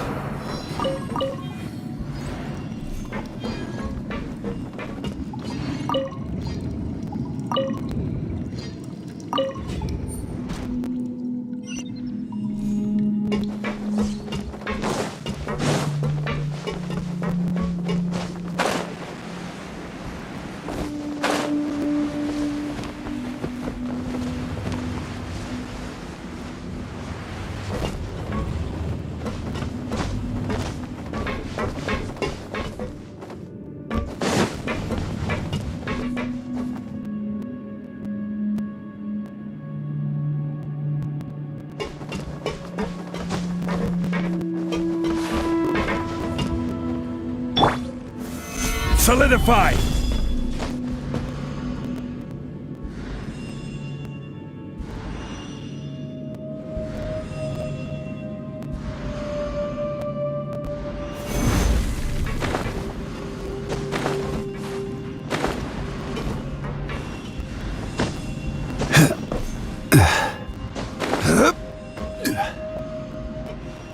Crumble!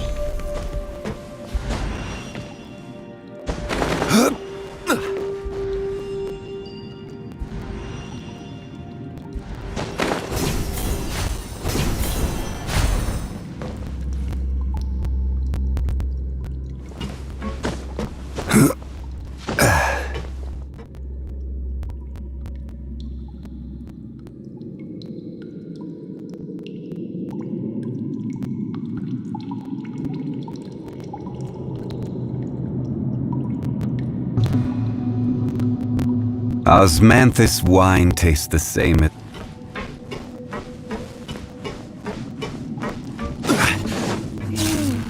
The cart is stuck.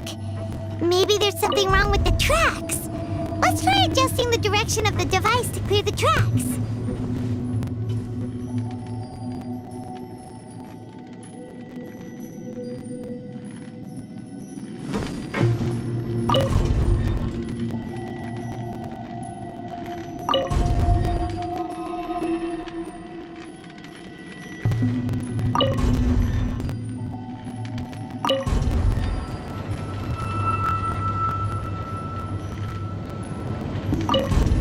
Boats are made for transferring commodities back and forth. And those that come across Liyue tend to... Rise!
Have a load of this. Cook this through.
Crumble!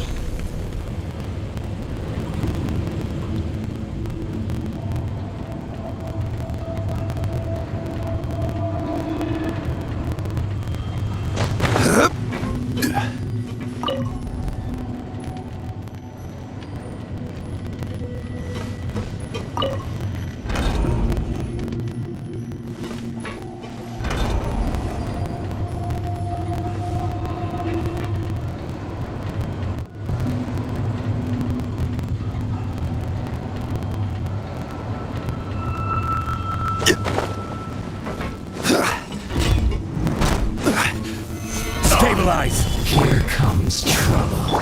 Illusion shattered!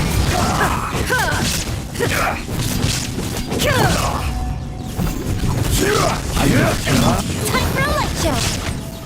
Let's end this quickly!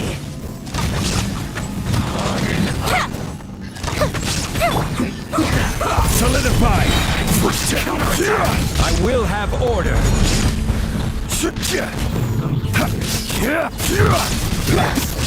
Get out of here! I'll put you on time. Well met. Stabilize! Order guide you! Shine down!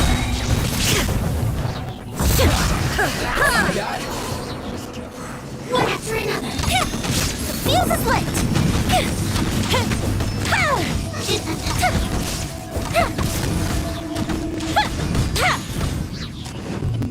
different place!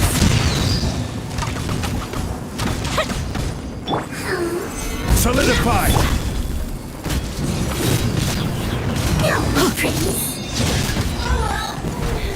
Off we go!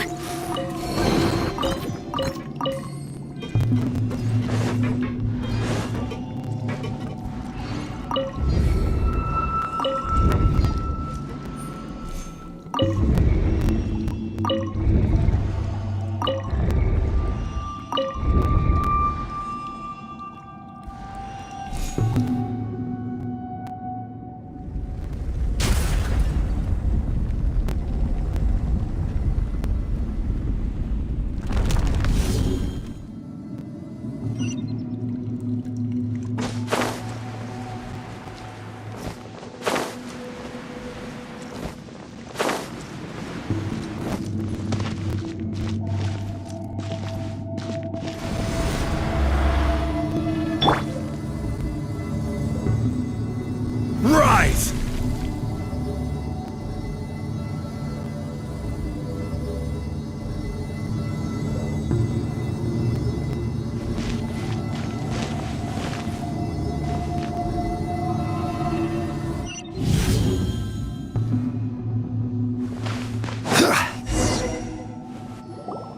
Looking at its operational status, we must prepare for the worst.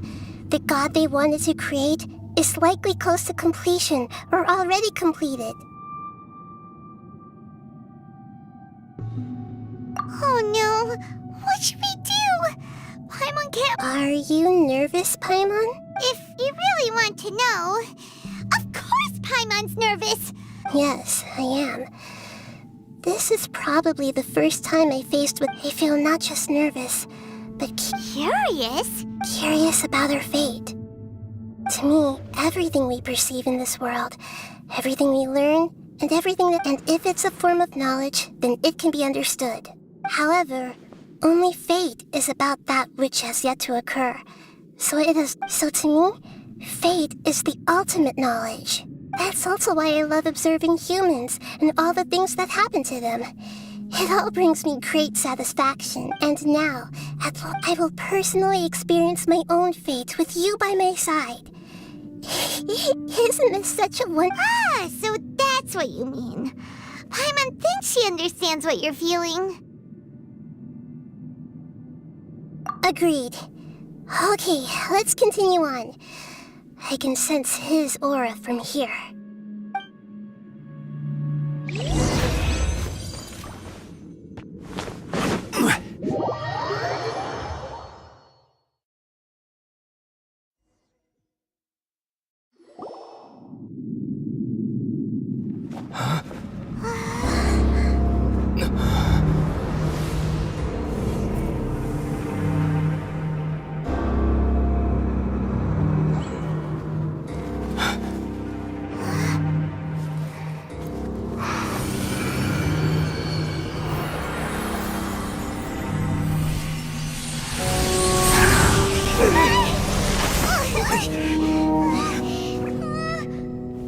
Who would have thought the world would be so eager for my birth?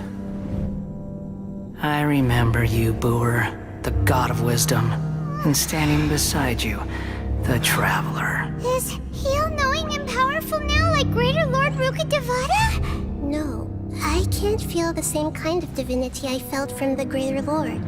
It seems that the sages didn't get the chance to infuse the divine knowledge capsules into him. But even still, he has undoubtedly become a true god now. So we're too late? The Balladeer has already become a god? The Balladeer. A long bygone title. When my spirit ascended to divinity, I felt as if I had existed for the same number of epochs as heaven and earth. Looking back, the existence of what once called itself Kunikazushi appears infinitely small and ugly.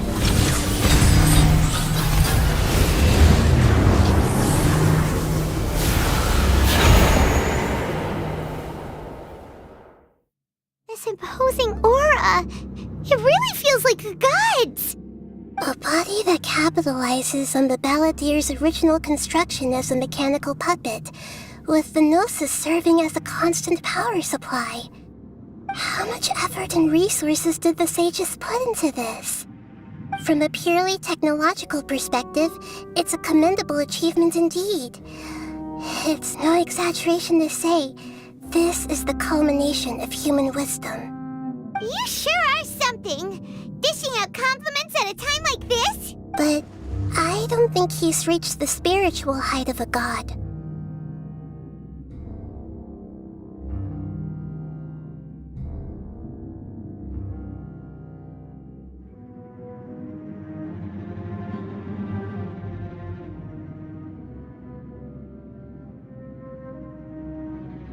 Strife is engraved upon every god and every gnosis brought forth into this world. Can you feel it? The exhilaration of such power, and the thrill of anticipation for our contention. Nahida wouldn't feel the same things as you! Do you not realize that you are interrupting a conversation between gods? Lowly creature, know your place! The strife engraved upon a gnosis. You're talking about the Archon War. Tevat's current peace was not easily won. I didn't personally participate in the Archon War, but the way I see it, all those losses were meaningless, driven by the demands of the laws. Is that so? Yet I am deeply disappointed that I was never allowed the fortuity to personally participate in the Archon War. This is a first. Encountering a god in this world who does not crave power. No wonder your own people have abandoned you, god of wisdom. Your judgment is as your existence, unsubstantial. This is where everything ends, Booer, the god of wisdom. You should know that wisdom cannot solve every problem. Like now, where your only option is to face me in combat. Come! Let us reenact a scene of the Archon.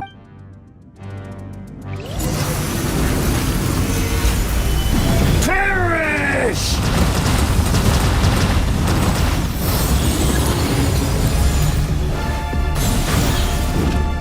Feeble human!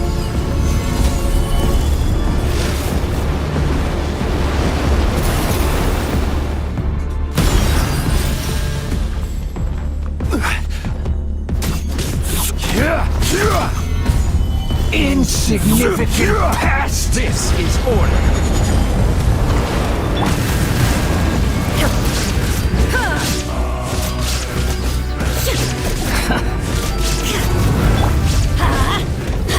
Teamwork is dreamwork! My endless cycle begins! Inazuma shines eternal!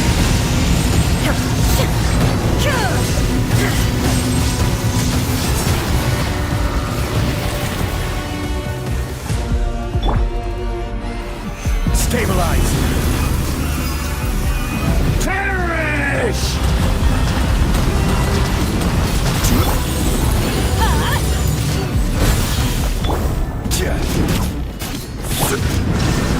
Churn!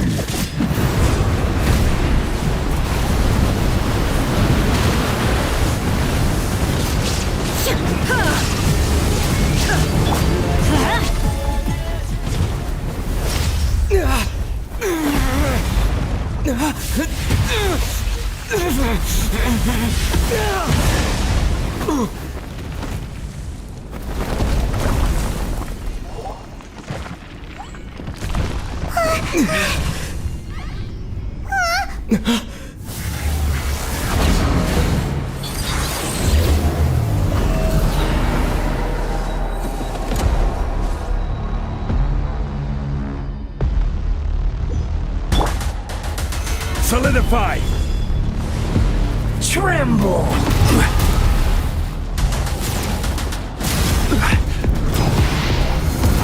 To oblivion!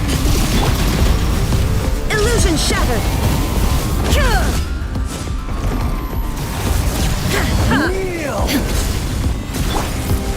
Stabilize!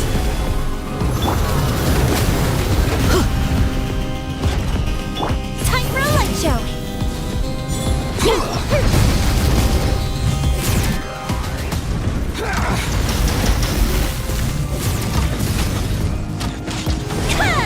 Tremble! Solidify!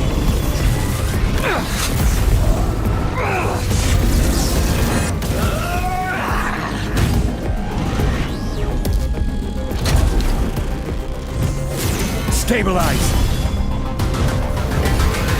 Reality is pain!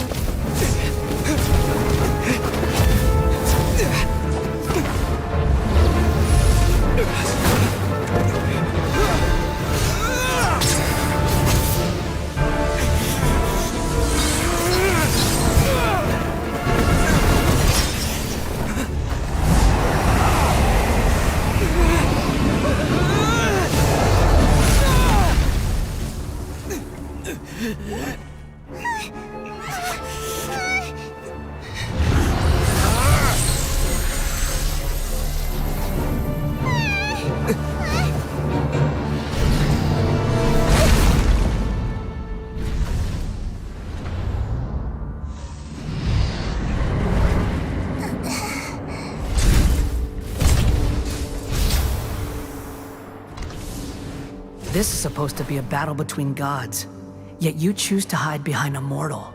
And now, you're acting like you'd sacrifice yourself for a human. Are you having fun proving a false sense of heroism to yourself, Booer?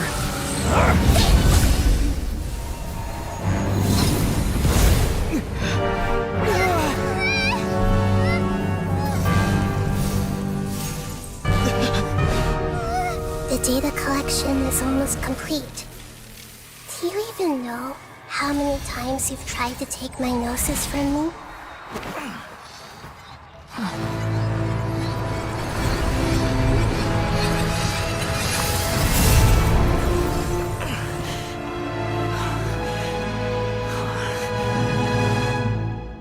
We just concluded the 168th loop.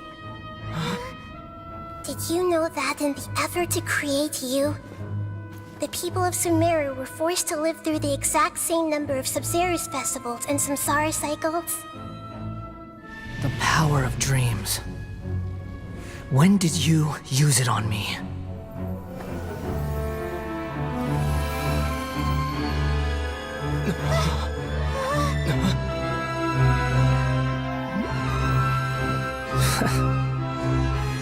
You can't even defeat me in a dream.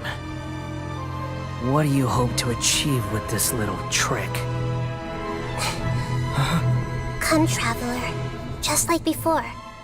Allow me to awaken the memories in your dreams. All that battle experience! It's more than that. Compile everyone's wisdom in the name of the Archon. That is the original function of the Akasha. I've sent everything that happened just now to the people of Sumeru in the form of knowledge.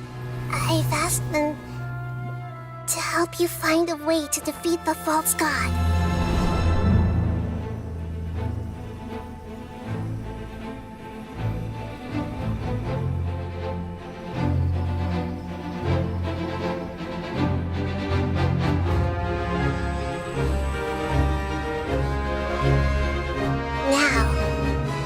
Sumeru's wisdom is at your disposal.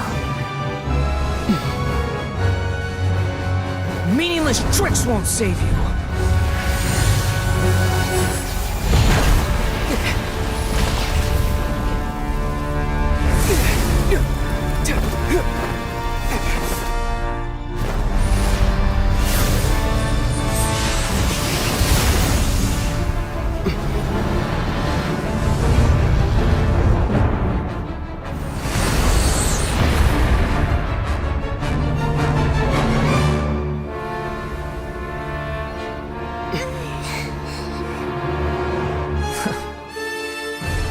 you done with your tricks?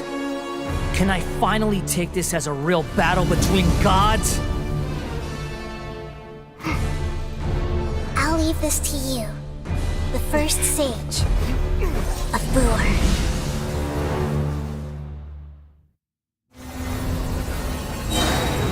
I am the all-knowing God!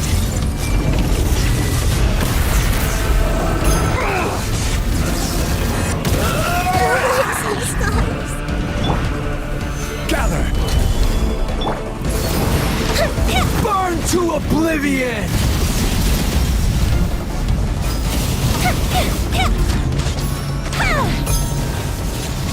Kneel! Solidify! Get out of here!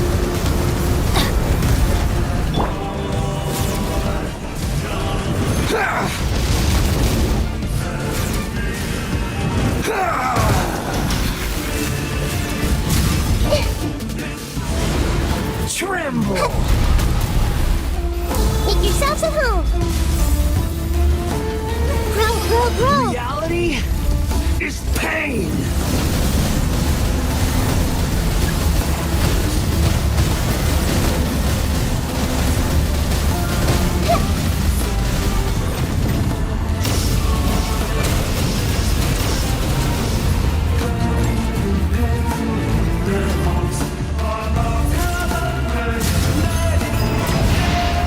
Burn to oblivion!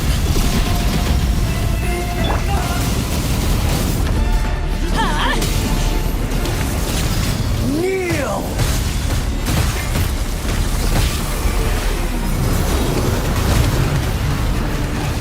Adventure time! Gather! Good riddance, cruel world!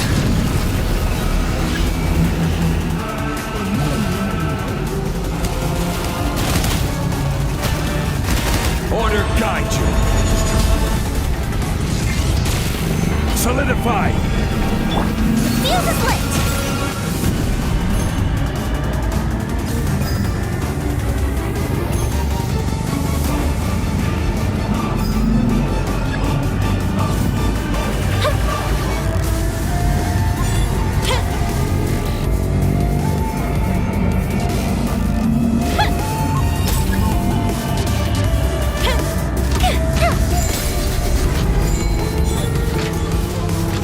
Your new god awakens!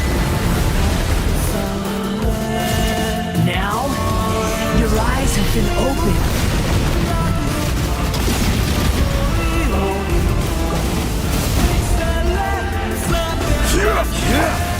Get out of here!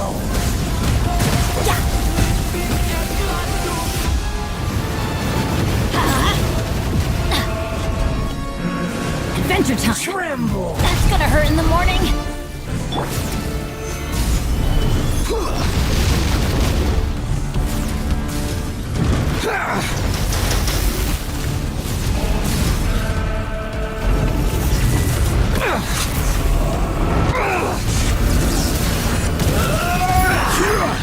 Stabilize!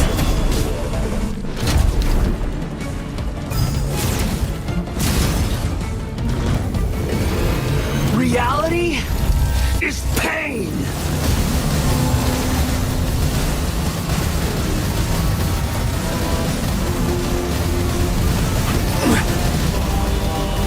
Gather!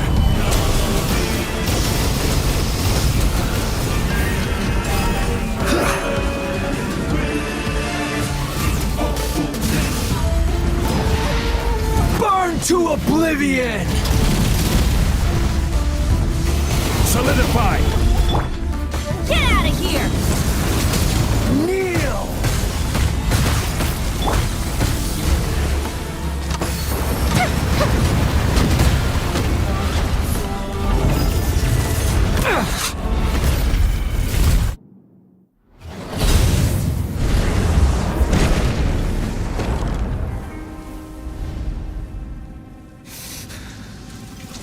Humans.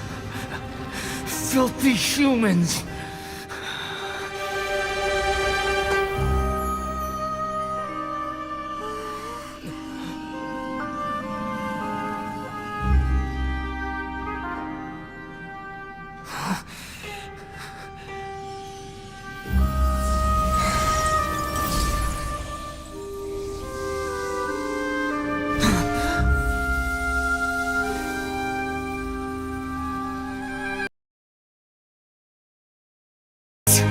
Please! Anything but the Gnosis!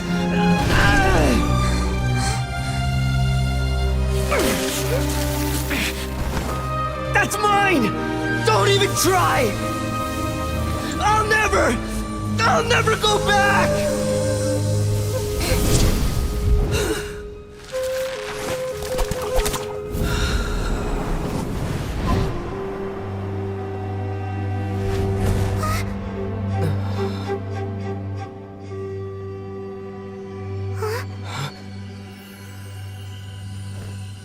We haven't yet found the answer to the most important mystery. Irminsul is still waiting to be saved. With the power of another Gnosis, we may now finally understand the last memory of Greater Lord Rukkhadevata.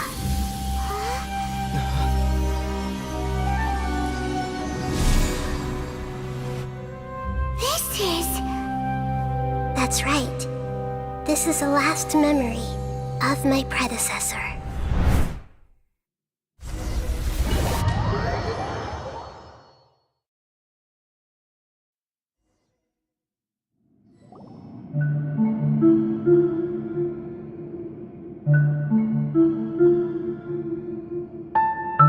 Huh. This sure seems very different from what Paimon imagined. Shouldn't Irminsul be in this realm of consciousness? Yes, that is our destination. But I didn't expect the remaining consciousness of Greater Lord Rukkhadevata to be as polluted as this.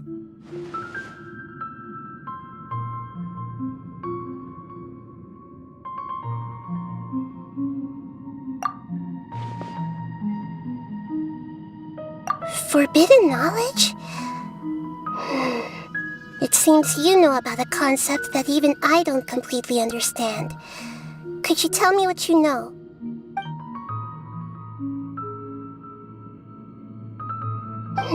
Your inference seems logical enough. Forbidden knowledge once polluted the desert thousands of years ago, but was successfully repelled thanks to King Deshret's self-sacrifice, and Greater Lord Rukkhadevata nearly exhausting her power. Then, a second instance of forbidden knowledge pollution occurred during the Conria Cataclysm 500 years ago. But I'm afraid it is much more serious this time, with Irminsul itself already in danger. So, if we're in the remaining consciousness of Greater Lord Rukkhadevata, and it's also been affected by forbidden knowledge pollution, then does that mean, in order to save us, Greater Lord Rukkhadevata? Yes. It's very possible that she sacrificed her life in the fight against forbidden knowledge. She didn't completely eradicate forbidden knowledge, but if it weren't for her actions, the pollution would have been far more rampant over these past 500 years. The way that everyone, including me, has forgotten everything about forbidden knowledge may very well be due to her restoration of Irminsul. Aww. Do you feel sad, Nahida? I'm just sharing her pain. The pollution of her consciousness here is severe. There is madness, chaos, and pain all around us. Did she fight to resist the forbidden knowledge pollution in such terrible conditions, all the way up to her last breath? She even used her last remnant of lucid consciousness to leave a clue for us to follow.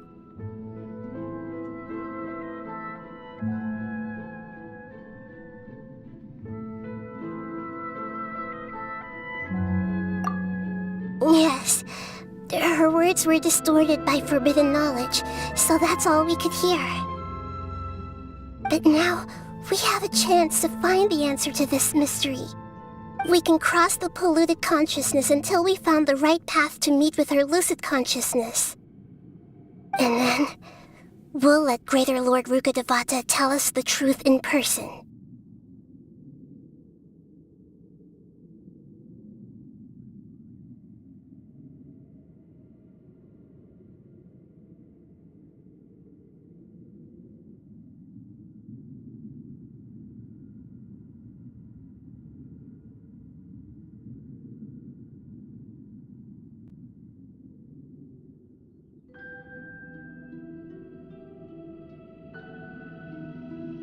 Each of us need to be mindful of the state of our own consciousness while we are here.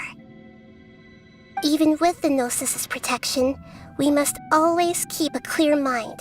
Otherwise, we could go mad at any moment. That's so scary. Don't worry, it should be easy enough for you to keep that mind of yours clear, Paimon.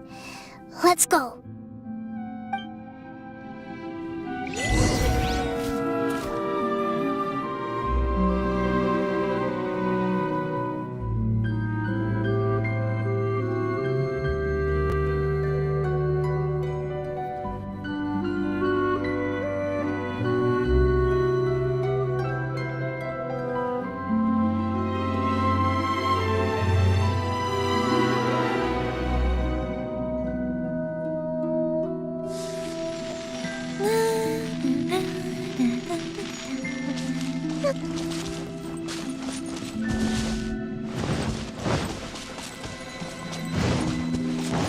Are we in the air? And why is there a huge boat? That's the boat of consciousness, which symbolizes reason here. Its course is the direction our consciousness is traveling towards. If we lose control over our consciousness, we will fall into madness. So let's make sure the boat stays on course. Wow! What are these? The monsters seem to have been affected by them.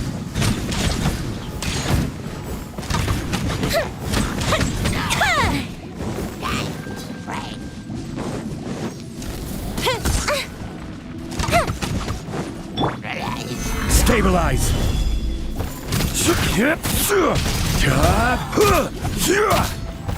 There is no escaping.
Quake!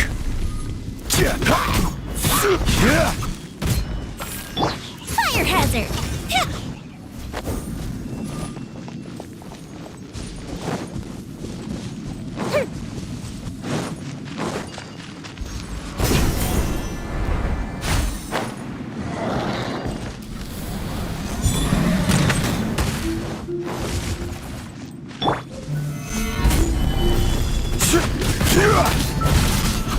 I'm going in!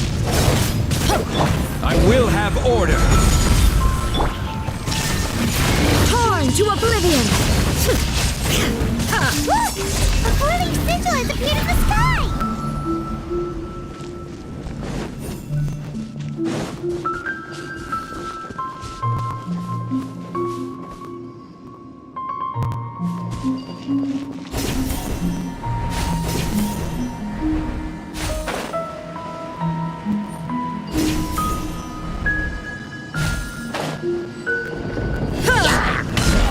Shine down!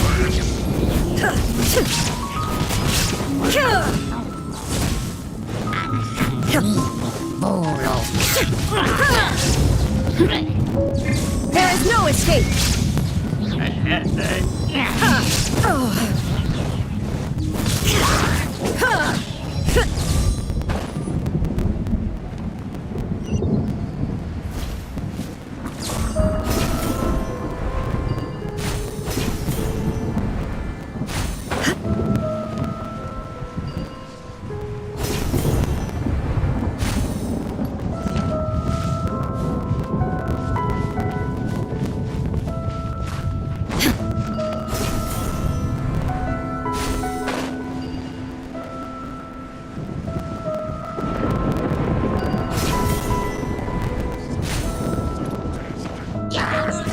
Shine down!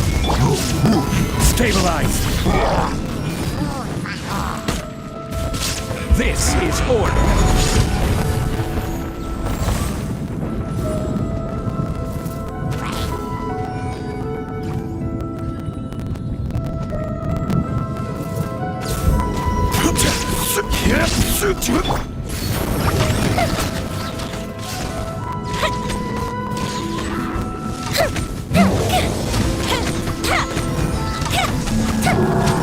Everybody stand back! Solidify! I will have order! Time for a light show!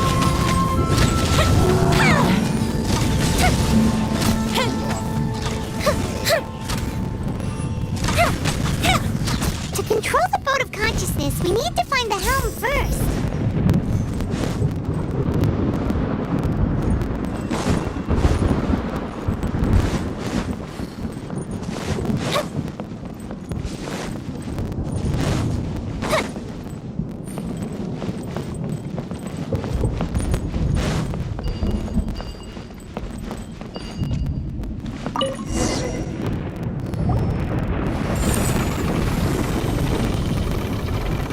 We changed direction.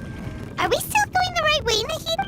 Mm-hmm. Judging from the current route, the boat of consciousness will soon take us out of here.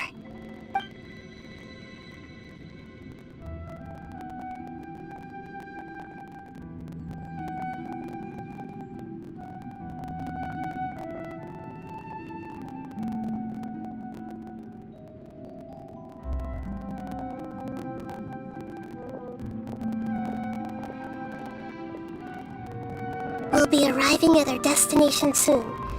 How are you feeling? Are your minds still intact? Huh? But everything's been completely normal for Paimon. Hopefully there won't be any more interruptions.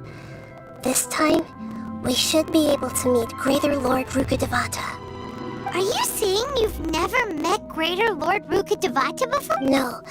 It seems that my birth and her death took place at the same time. Otherwise, I think she would have given me a little more guidance. Hey, you've done a great job, Nahida. Let's get out of the...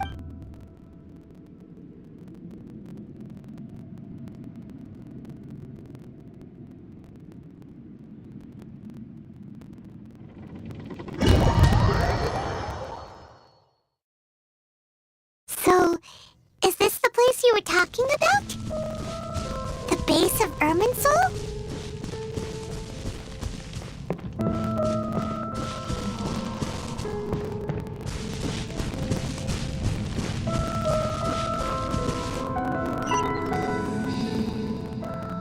Well, this is the place.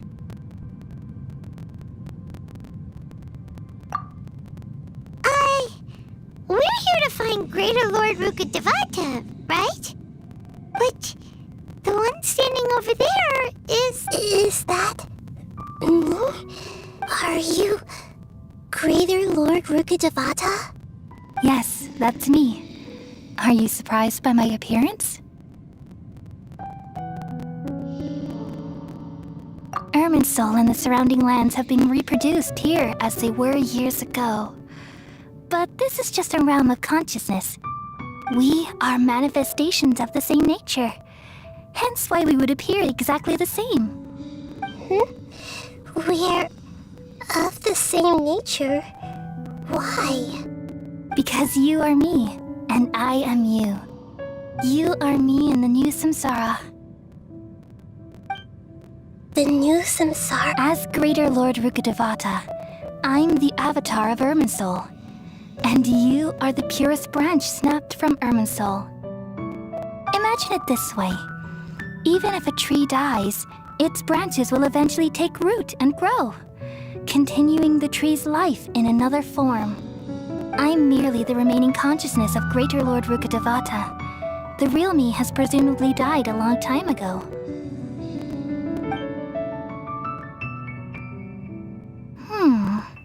Judging from your appearance, I've probably been dead for 500 years. But you're finally here. My new self in the samsara.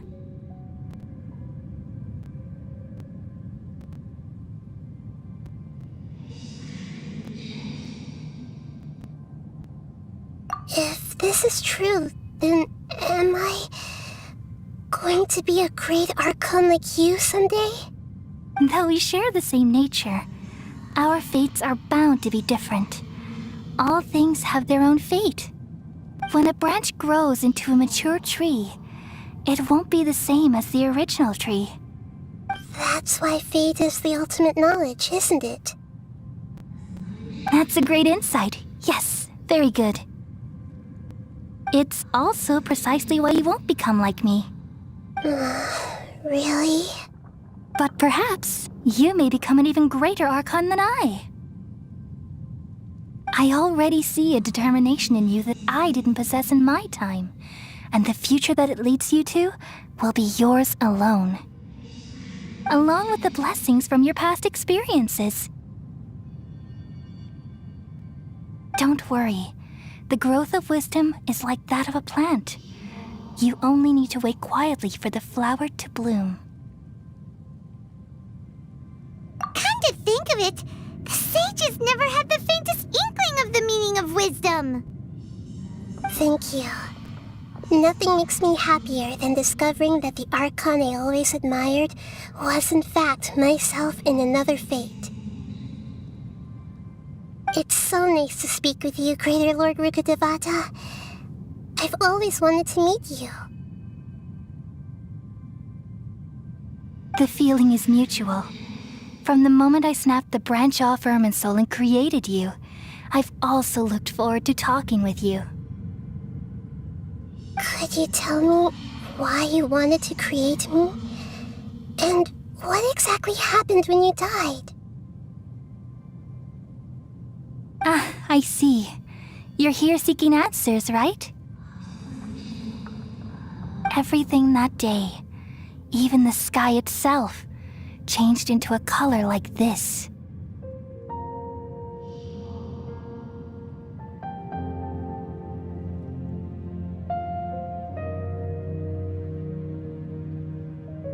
At that time, the seven were all summoned to the nation of Conria. Except for me. I had a more important task to attend to. I had to protect Irminsul. The disaster occurred together with the pollution of forbidden knowledge. At that very moment, with my consciousness connected to Irminsul, I sensed something was wrong. The pain started to torment my mind. By the time I reached Irminsul, it was already displaying signs of corruption. Had I not repelled the pollution of forbidden knowledge with King Deshret thousands of years ago, I might have felt even more hopeless and lost. So what exactly is forbidden knowledge? It's a kind of knowledge that doesn't belong to this world, and a form of truth that can't be understood. It came from the very bottom of the abyss. Even I could never understand it. The world is constantly rejecting it, leading to all kinds of bad phenomena.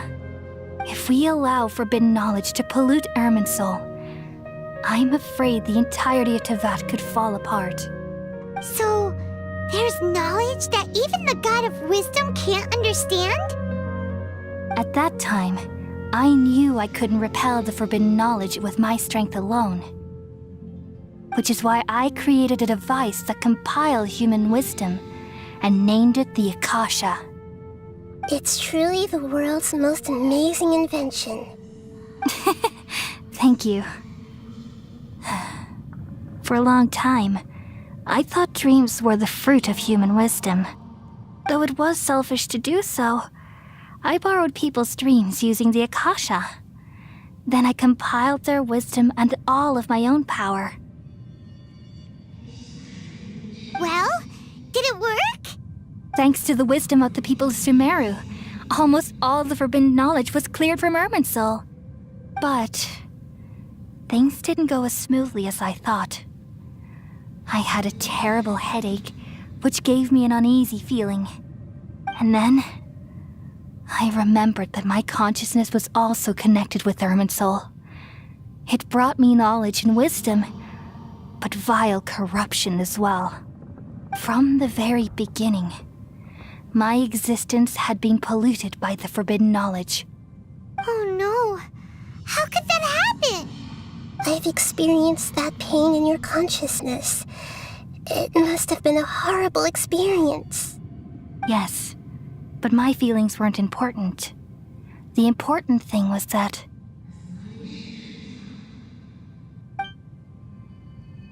even if I died, my existence and everything related to me would continue to exist in Irminsul as memories and knowledge, meaning that the forbidden knowledge couldn't ever be permanently eradicated. And there's no way for me to eliminate myself. It would be a sort of paradox. So, I took the purest branch of Irminsul as my incarnation in the next samsara and left a trail of clues, all in hopes that you would come here and remove me and my pollution from Irminsul forever. Wait, no, I can't. So you realize what that implies. You are very smart indeed. Irminsul has all the knowledge and memories of this world. And as you've realized just now, removing me from Irminsul means I essentially will never have existed in this world. But this is the only way to save Irminsul. People love you so much and they've missed you so much over the past 500 years. I am exactly the same. So how can we just forget you like this? Is there really no other way? There must be something else I can do. You're the god of wisdom, Booer. You should know that there is no other way. But this is so cruel. I don't want to forget you. No need to feel so sad, Booer. As someone who delights in wisdom, you should feel joy at finally finding the answer. These are the words in their entirety. The answer you've been seeking all along. Let the world completely forget me. We all nestle under the great tree of wisdom, peering out to perceive the world. From the earth and from the rain, we perceive its wonders, until we become a white bird to perch atop a branch, and finally snap off the most important leaf.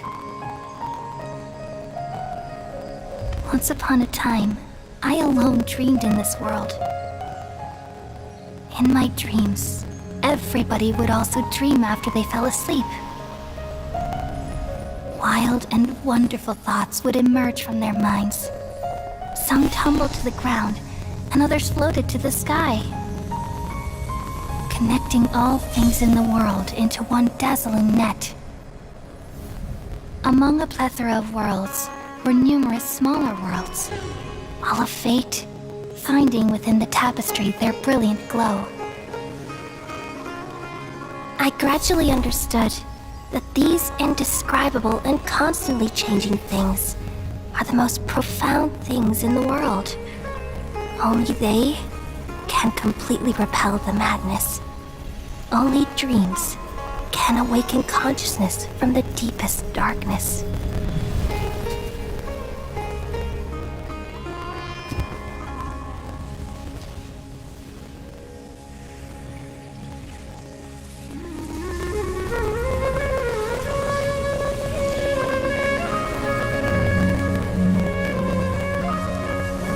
I'm the one who posed this question, yet also the one who sought a solution.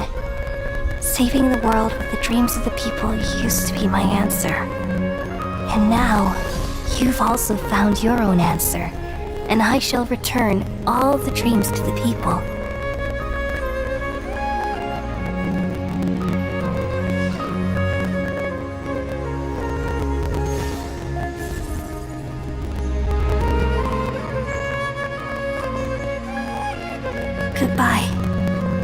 of Sumeru.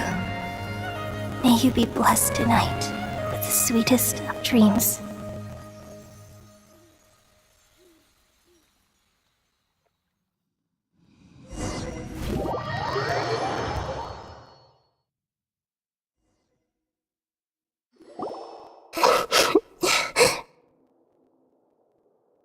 I'm alright. We've just saved the world, right? So why am I crying? I don't know where this feeling inside of me is coming from. Just now, we used the power of two gnosis to successfully connect with the Ermin soul consciousness from 500 years ago. Then, we removed the remaining pollution from Ermin soul. Yeah, what's wrong? Weren't you there just now?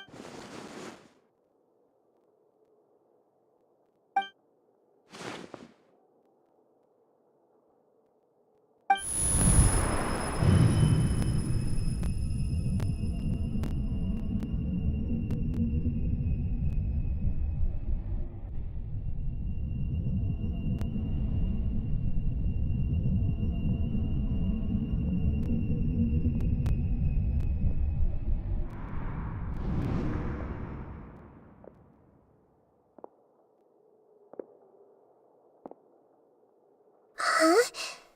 That sound. Traveler! Paimon! I've been waiting here far too long. But finally I have the chance to be alone with you. All the precious time I wasted has finally paid off. The doctor! What have you done? Just a type of sound wave that can quickly put defenseless people into a dream. As I expected, it doesn't have any effect on gods. This is the only thing of interest I found among the sage's research. I thought I'd take it for a little spin. Don't worry. I know you would never forgive me if I actually killed them. I'm here to negotiate with you. Naturally, I won't do anything dangerous that could potentially damage our relationship. Negotiate with me? I heard you had already left Sumeru. I left Sumeru, but I also stayed in Sumeru. Even the God of Wisdom is restricted by the habits of cognition. How disappointing. You mean there are many different versions of you in this world? An astute guess. Even the same individual will have different cognitions at different ages. A long time ago, I made a observation is the first step of any experiment, but observing the current world doesn't satisfy. So I saved segments of all my ages and made them into independent individuals. That's all there is to it. Indulge me. How does the God of Wisdom find my method of seeking knowledge? It's an insult to the very concept of life. Life inherently has many rules and restrictions, each with its own significance and reason to exist. They can't be broken on a whim. Good. Amazing, even. Indeed, it's difficult for humans to make peace with themselves, not to mention oneself from a different period. Since you're in the academia, why wait until now to show up? You could very well have stopped us and helped that fake god. Simple. Let me ask you this. Would any staff member ever help the subject in the middle of an experiment? It was my experiment. So why should I interfere with the results? The academia saw the plan to create a god as their ultimate goal, yet you only saw it as an ordinary experiment. You really are crazy. If the experiment succeeded, you would have had a new god on your hands. How would you have faced your own god then? Would you still take the same stance? Would you still hold the same view of yourself? I'm first and foremost a scholar. These results should be left to the judgment of the hypothetical me confronted with that outcome. But you're right. And that's exactly why I'm disappointed with the conclusion of this experiment. As an individual, you don't have any sense of belonging. You seem to have even fewer convictions than a typical scholar. Oh no, I certainly have my own convictions. They just don't fit your standards, that's all. All right, that's enough conversation for today. The experiment is over, and it's time to tidy up the equipment and reclaim any useful materials. For example, the Gnosis. Lesser Lord Kusanali, you're an intelligent Archon. I'm sure you understand the disparity in our combat abilities at this time. Besides, you have no way to use that Electro-Gnosis in battle. Didn't you say you were here to negotiate with me? Somehow, it's starting to seem like you intend to take it by force now. I'm merely stating a fact. After all, I'm also a scholar. Naturally, I hope to show proper respect and dignity to the God of Wisdom. Your hypocrisy is built on absolute confidence. I understand your scheme, but... what if I were to destroy the Gnosis now and awaken the heavenly principles? Awaken the heavenly principles? Do you think that's really possible? The heavenly principles have been silent for many years, but the Gnosis are symbols of their control over Teyvat and all the laws. Will the destruction of a Gnosis attract the attention of the heavenly principles? And if so, how do the Fatui plan to deal with the consequences? Do you dare to gamble such a possibility with me? Gamble? How surprising. I thought you would show evidence or use rigorous reasoning to prove your point. The word gamble is the last thing I expected to hear from the God of Wisdom. But this is a clever move. You must have seen through me when I first captured your consciousness. As a scholar, I respect all possibilities. This has always been my principle and is an essential trait as an experimenter. Indeed, I can't ignore this possibility. So tell me then, what are your conditions? This foreign Gnosis will only lead to disaster if it stays in Sumeru. But this Electro-Gnosis is the prize I attained after defeating one of your fellow Harbingers. Now, as the one who initiated this cascade of events, shouldn't you pay the corresponding price? Price? Interesting. What price would you have me pay? How about erasing all your other segments? So this is how you wish to restrict me, the most threatening opponent of the Nation of Wisdom. What you request of me is like plucking out the eyes I have placed in the dimension of time. Segments are extraordinarily difficult to make. They require extremely rare resources and enormous amounts of time and effort, requiring me to destroy them all here and now. Bravo. A suitably wise decision on your part. Yes, how very interesting. Can I assume that you have long been wary of me? Among all the versions of me, this segment you see now is the most selfish. If it weren't me, your idea wouldn't have worked. What did you see when you were imprisoned? You were observing me, and that's how you know I've long grown tired of their doubts and endless arguments. Like you said, it's difficult to make peace with yourself. Being as smart as you are, have you managed to do that? I see. If you think all those versions of me are worth a gnosis, then deal. You sure didn't hesitate much. Is the relationship between all the versions of you really that bad? I don't think there's any need to dwell on that. The surplus versions of me can be exchanged for a gnosis. Do you think anyone can offer themselves at a higher price?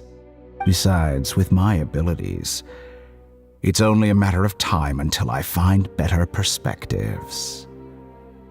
Perhaps it's best to say you're just temporarily ahead. But what I'd like to know is, how can you be sure that I've really erased them? I can see your remaining honesty.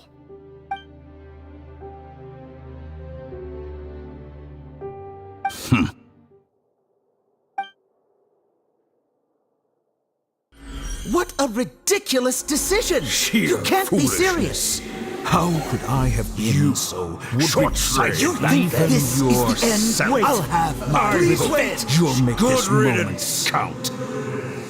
You will regret this! Well, have you confirmed that it's complete? Here, take it. The future of Sumeru City will be in my hands alone. I will shut down the Akasha and let curiosity and the thirst for knowledge drive the realm of academics once again. There won't be any further gaps for you to exploit. It truly pains me that my academic achievements have never been appreciated in my homeland. Of course, I have no interest in being rejected by this city for a third time. Another chess piece. And where is your dendronosis? Don't be greedy, Harbinger of Snezhnaya. No, this is a different transaction. If you intend to turn off the Akasha anyway, then there's no further use for the Gnosis of Sumeru, is there? Besides, isn't it the Archon's duty to deliver what's desired of the Seeker? Oh, judging from your expression, you don't seem to find the idea very agreeable. Then let's think of it this way. Since you're the god of wisdom, how about I exchange some knowledge with you? People exchanging knowledge with the god of wisdom is the stuff of legends. Yet here you wish to exchange knowledge for the god of wisdom's property. Arrogant as that is, it has piqued my interest. Let me ask you, have you in all your mighty knowledge ever heard the rumor that the skies of Tevat are fake? Huh? That's the secret hidden by Ermin's soul concerning the truth of this world.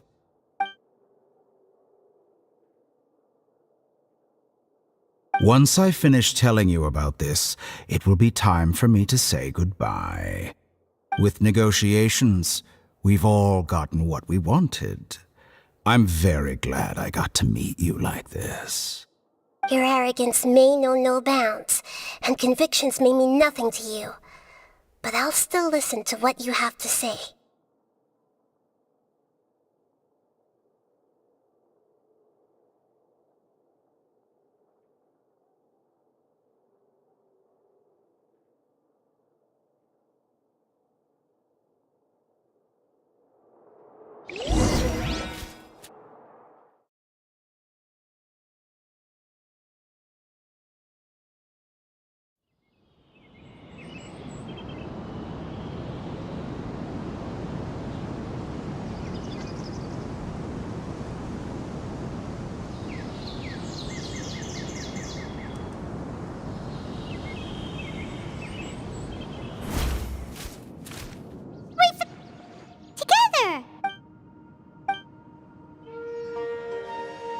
Are you awake? Kali says it's time for breakfast. Come on, get up! Good morning! How are you feeling today? Good to hear. It looks like we've recovered pretty well.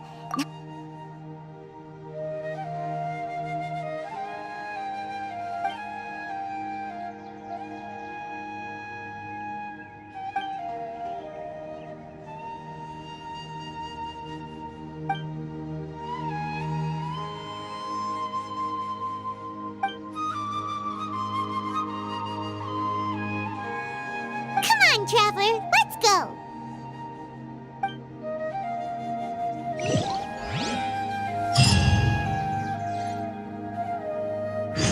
Surely that little girl must be leaving soon.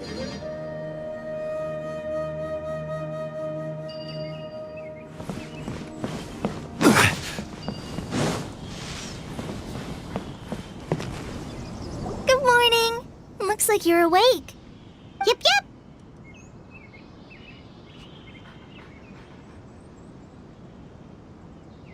I prepared some breakfast today.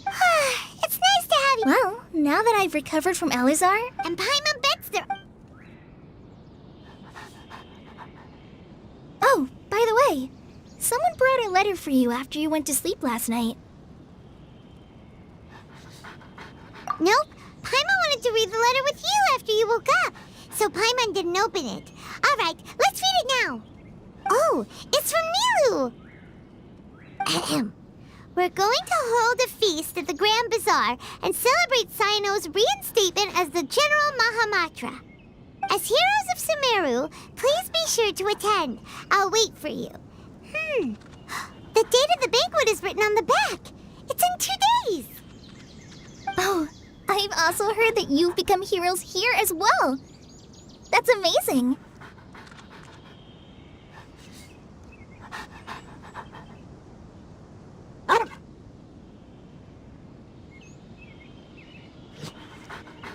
Sometimes I'm really envious of strong and confident people like you.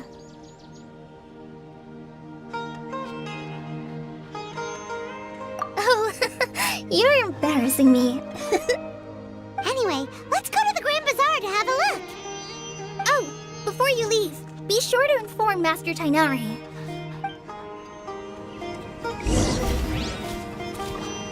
Yesterday, a total of 5 dusk birds. How many Rubishava mushrooms do I need to sell before I can put them properly down?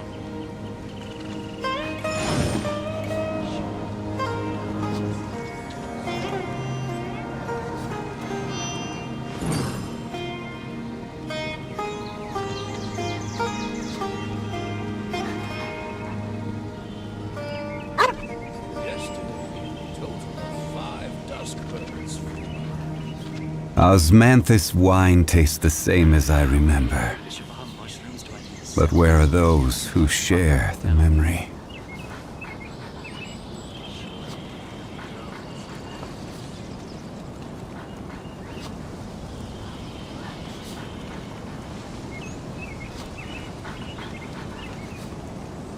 Yesterday, a total of 5 dusk birds.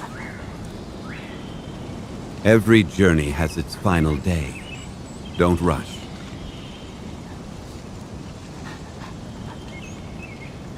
How many Rubishava mushrooms do I need to sell before I can put them properly down?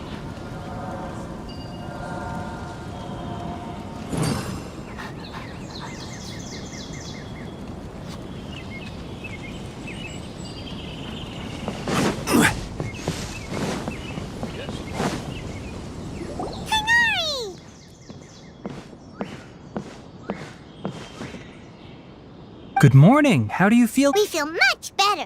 How about you? I'm recovering well. Thanks for asking. But from the looks of it, you seem to be already busy with work again. It's fine. I'm not that busy, really. The Elazar patients have recovered. It seems once Irminsul started getting better, everything else started to recover too. Yes, but there are still some residual effects. The withering is one example. Though it won't spread anymore, the existing zones won't just disappear. We forest rangers will still need to do the work.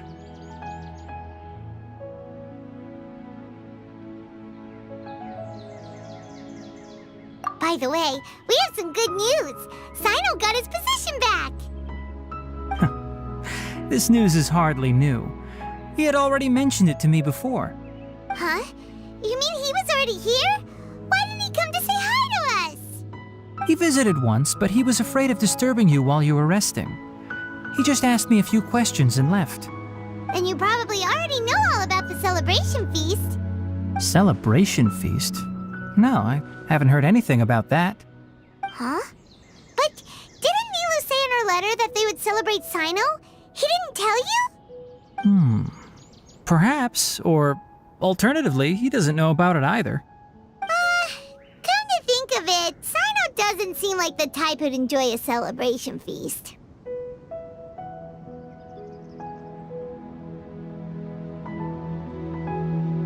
You and Kale are both Sino's close friends. Why don't you come to the feast with us? Kala has taken over some of my tasks these days. I don't think she'll have time for it. Not to mention me. You see, some VIPs have come to the forest recently. Huh? VIPs? Very important Paimons? Well, technically speaking, they are former VIPs. The sages involved in recent incidents have begun their training in the Avidya forest, and the people they had previously imprisoned have all been released. Huh?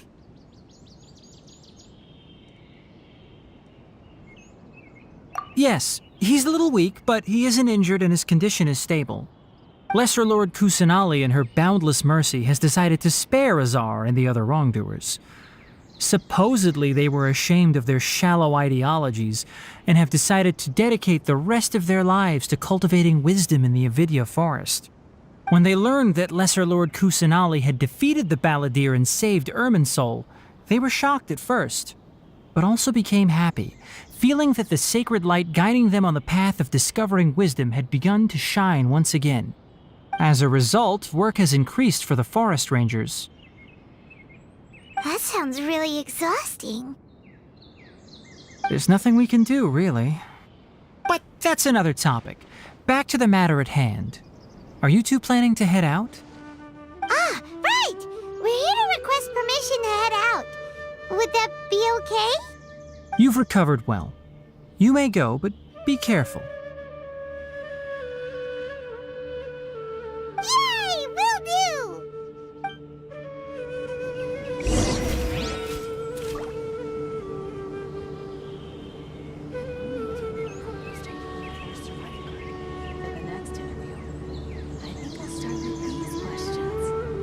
The rainforest is the best place to live. Where do you want to go next?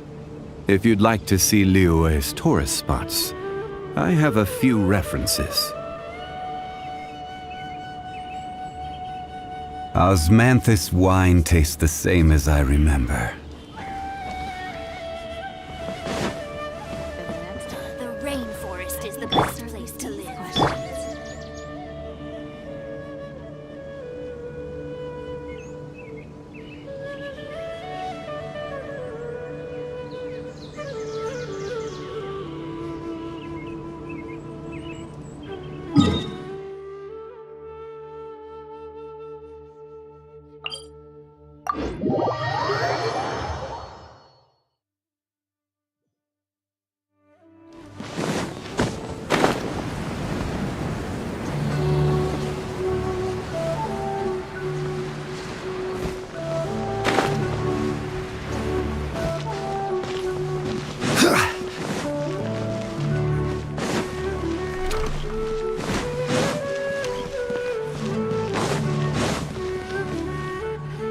Well, there won't be any problems if the feast starts at that time. Everything has already been prepared. Mr. Zubair, I finished tallying things up here. Well, except for the guests. Is a simple reply really that much to ask of our guests? It's affecting our arrangements. Oh, it'll be fine. Besides, it never hurts to get things ready in advance. I was thinking the same thing. The feast will be held sooner or later, right? Hey, Nilu! Traveler, Paimon! We got your letter, so here we are! You're the best! The other guests haven't even... Huh? Are we the only ones that have arrived? Yeah. I had someone deliver letters to all of our guests. But maybe everyone is still busy with other things. Look, I get it. Sumeru is in an extremely important period of transition right now, but even if your friends are important figures, they shouldn't just ignore your request like this. Nilu is Sumeru's #1 celebrity after all. You have no idea how happy I am to talk to people with good taste. If you consider enjoying Nilu's dances having good taste, then almost everybody has good taste, because Paimon thinks everybody will love her performance. That's right. We all think she's amazing too. Nilu is an absolute favorite among those of us who frequent the Grand Bazaar. Master Zubair, let's have a vote for the... Nonsense! It is not for us to determine. But indeed, we could try giving gifts to people with particularly good taste. I heard there's a device in Fontaine called a camera that can record people's appearances as pictures. Such pictures would make superb gifts. Ooh, good idea. I wonder where we can find... I don't want you giving pictures of me to everyone. I'm satisfied just being able to perform here. There's always a lot going on at the Grand Bazaar. Yeah, and that's why I love it here. Traveler and Paimon, could you help confirm if the letters were actually delivered? If for some reason they didn't receive the letters. Yeah, we can also check out how everything... When I wrote the letters, I heard that Dia was in Port Ormos, and Alhaitham was at the Academia. As for Sino, we've only heard that he appears at the Academia from time. I'm not too sure about Rahman's whereabouts. As for Dunyarzad, I just hope she's feeling better. Okay, got it. Let's go, Traveler.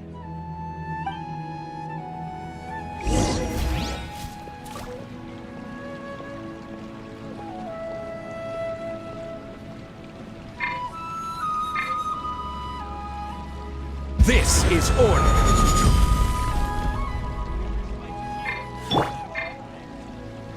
Now you shall perish!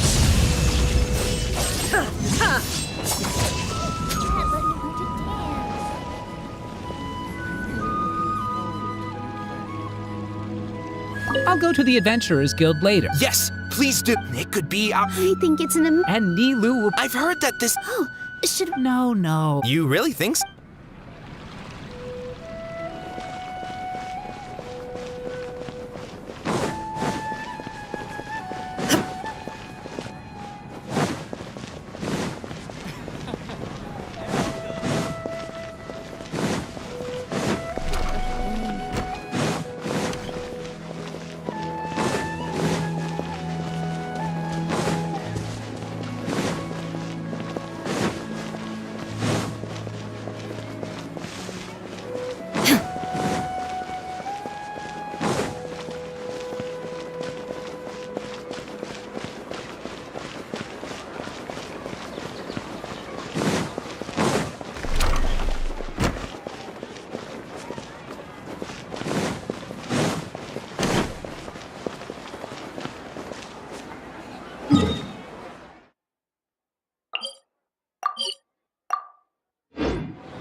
We haven't seen Alhaitham anywhere. Let's ask that person over there.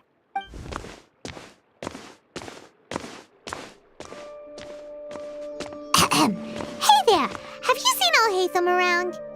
Yes, it seems Scribe Alhaitham has gone to the House of Dana. You should be able to find him there. But you're already the second group of people I've seen looking for him today. He must be quite the busy man. Oh? Who else was looking for him? Mr. Cavey was just here asking about him. You wouldn't believe how terrible their relationship is. And now you two, don't tell me everyone's here looking for gossip about the sages. No way! We're strictly here on business. Ah, I see. Sorry.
Alhaitham should be around here somewhere, right? Oh, he's over there! But it looks like he might not have time for us. Just put down that worthless book and tell me what happened in the academia. This is not just some worthless book. Do you have any idea how difficult it is to find a physical book like this in Sumeru? It doesn't matter. It's probably just another thing that you used your authority to get your hands on anyway. Oh, you sound surprised. I thought you would already know the inside story. Would I be here asking you if I knew? You're the scribe, not me. So just tell me what you know already. Well...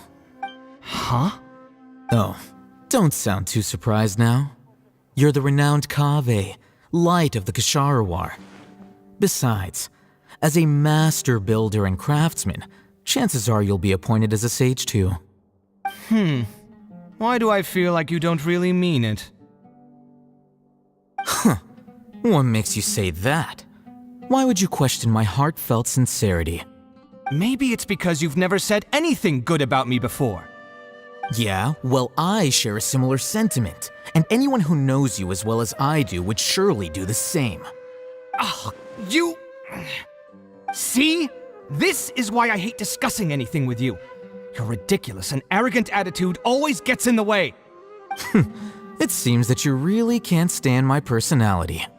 Ha! What was your first clue? Well, then you might as well move out of my house. Are you threatening me? Stooping to a new low, I see. Ugh, and don't change the subject. You, a sage? What a joke. The academia might as well just close tomorrow. Are they having a fight? Forget what's going on with the... Don't get me started. I get angry just thinking about it. So, what great building did our master architect work on this time? Like I need to tell you. Keep your nose out of my business. No, I think we deserve to know. Where were you when Sumeru needed you most? I was in the desert for a large project, but considering Haravatat's utter ignorance of architectural and aesthetic matters, you probably wouldn't understand. Which is truly unfortunate. I can only pity the man who doesn't understand the first thing about beauty and romance. Unlike a true... hold on, wait a second. What do you mean by when Sumeru needed me most? Well, while you were out fiddling around in the desert, many people came together to save Sumeru from a crisis. Ha! And you think I'd believe that? Look, all you really need to know is that Azar and all his accomplices have all been overthrown. Huh? What nonsense are you talking? It's no skin off my nose if you don't believe me. It's not like my Darshan was the one trying to apply for funding from the Grand Sage. Yours, though, on the other hand... You know what? I'll ask around. I'm sure someone knows what's going on here. You're dead if I find out you're lying to me.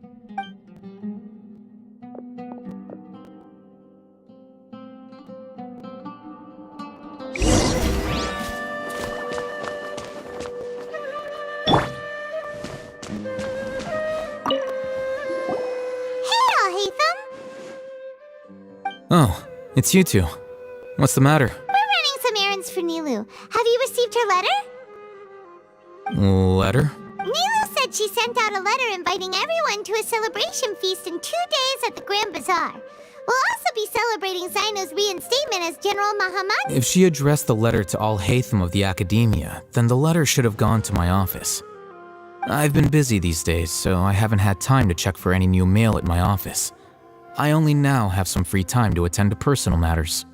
Have you always been so busy with your work? Of course not. I'm only busy these days because several sages have been dismissed recently and the whole academia was practically turned upside down. Tainari told us they all went to train in the Avidia Forest. Apparently they will spend the rest of their lives there. That is already the best possible ending for the likes of them. 4 of the 6 great sages were possessed by their desire for power and attempted to create a new god. In order to pull it off, they even imprisoned the other 2 rational sages. To imagine such things could take place in the academia. I don't know where to begin. Yeah, you're right. Huh? feels kind of strange to hear them called that after all this time. But then again... Yes, at least that's how they're supposed to sound. It's said that when the Academia was first founded, the Dendro Archon herself established the 6 great schools, each representing one of the 6 different types of wisdom. Numerous Darshans have sprung up and faded. Only the 6 Darshans attaching themselves to the 6 great schools have stood the test of time and obtained permanent seats in the Academia. Now, the 6 Darshans are nearly synonymous with the 6 great schools, and the leaders selected for the schools are the 6 great sages. Among the 6 great sages, there is one central leader, the Grand Sage. Unfortunately, only the sages from Vahumana and Amorta remain now. They were imprisoned for opposing Azar and were only rescued after Azar's downfall. So who's managing things in the other 4 schools now? Do they need to find someone new? Yes. Normally, new sages are selected based on a strict set of criteria. Oh, didn't you just say something about becoming a sage? If they pick you, then we'd have a huge connection in Sumeru. Yes, about that. You didn't let me finish my sentence. The person in charge of personnel affairs nominated me to be the Grand Sage in place of Azar and help Lesser Lord Kusanali manage the Academia. But I refused. Huh? But why? I'm not even interested in being one of the 6 great sages.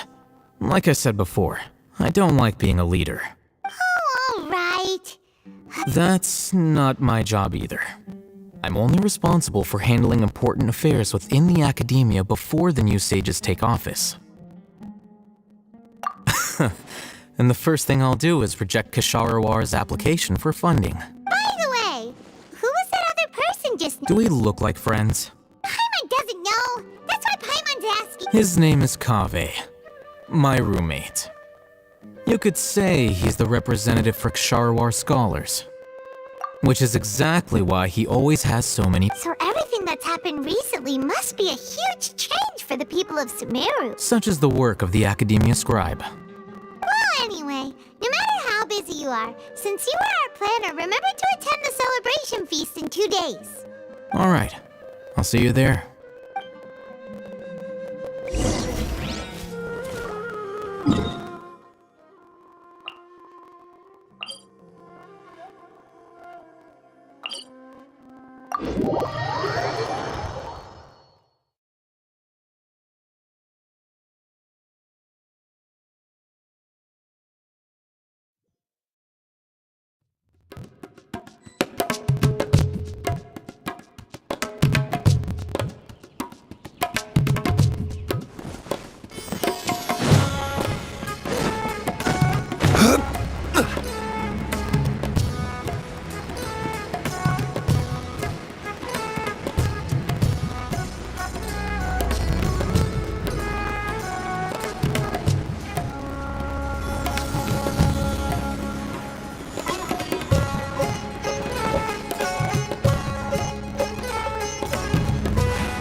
Is that Paimon I hear? Huh? It's been a while. Dinnerzad! It's been so long since we've seen you! I'm doing well. I can go as far as saying I have never been happier in my entire life. I don't know if you've heard, but Alazar has completely disappeared, and all the patients have recovered. You kidding? Knowing them and the connections they've got, I'm sure they've heard about it. Yeah!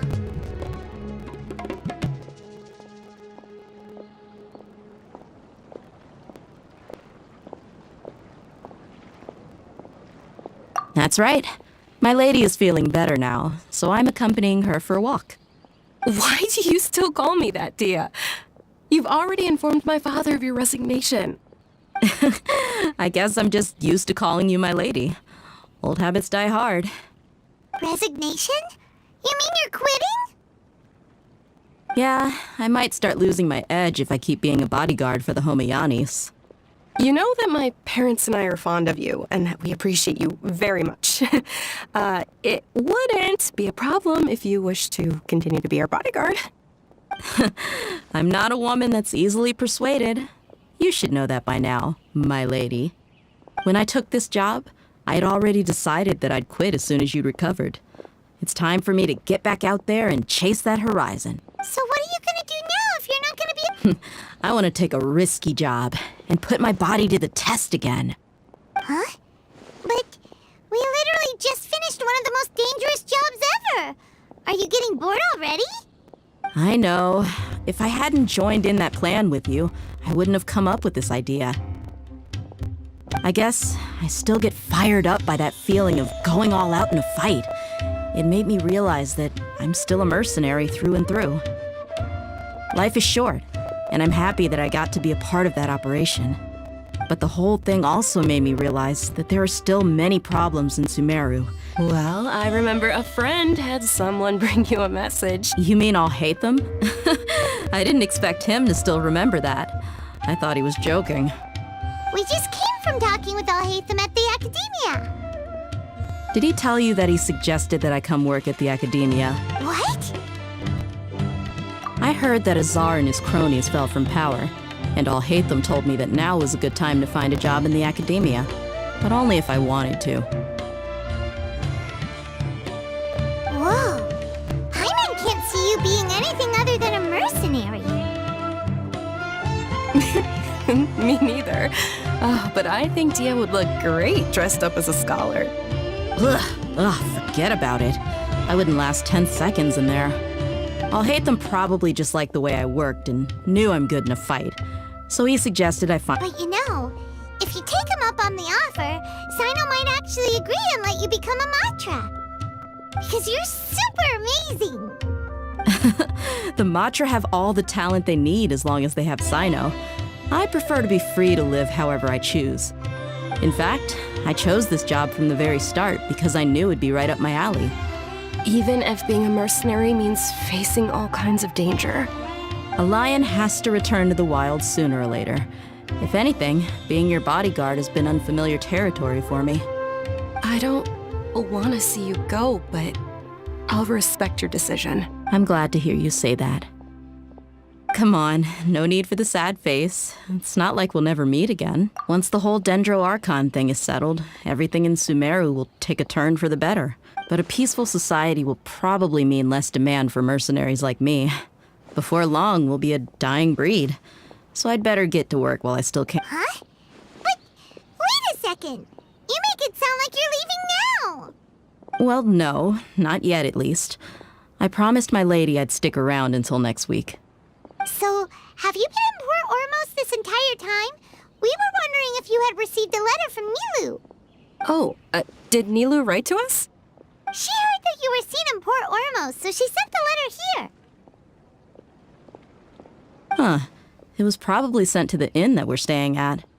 My lady has been very energetic lately and keeps taking me on hikes, staying out even into the night. By the time we get back, the receptionist is usually off napping on the job. Right, and we tend to leave quite early in the morning, so the old man on duty is also usually dozing off. So what it really sounds like is... I bet the letter's at the reception desk. I'll go... No wonder there wasn't a reply. You never received the letter. Sorry. It must be something Yes! Great! I'll be sure to attend. Count me in, too. But is there some sort of dress code or anything for the feast? Can I just show up looking like this? Since it's being organized by Nilu, I don't think she'll be too picky about that. If anything, I think she wants to see us as our most natural selves. All right, then this is how I'll show up. The feast will be held in 2 days, so don't forget. Sure. Thank you so much for letting us know. Oh, by the way, do you happen to know where Sino... The General Mahamatra always comes and goes without a trace. Normally no one knows his whereabouts. Oh. But last time we met, he mentioned that he had something to do in Aru village. As for Raman, your guess is as good as mine. I only remember he said that he had something to discuss. Don't mention it. You better get... Alright, on to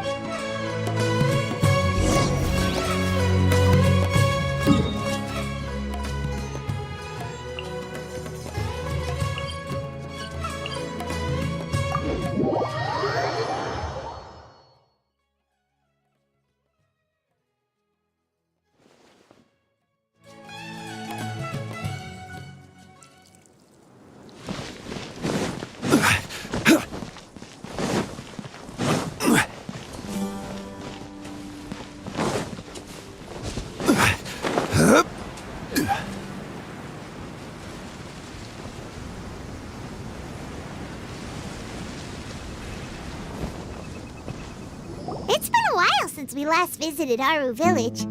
Ah, there's Sino!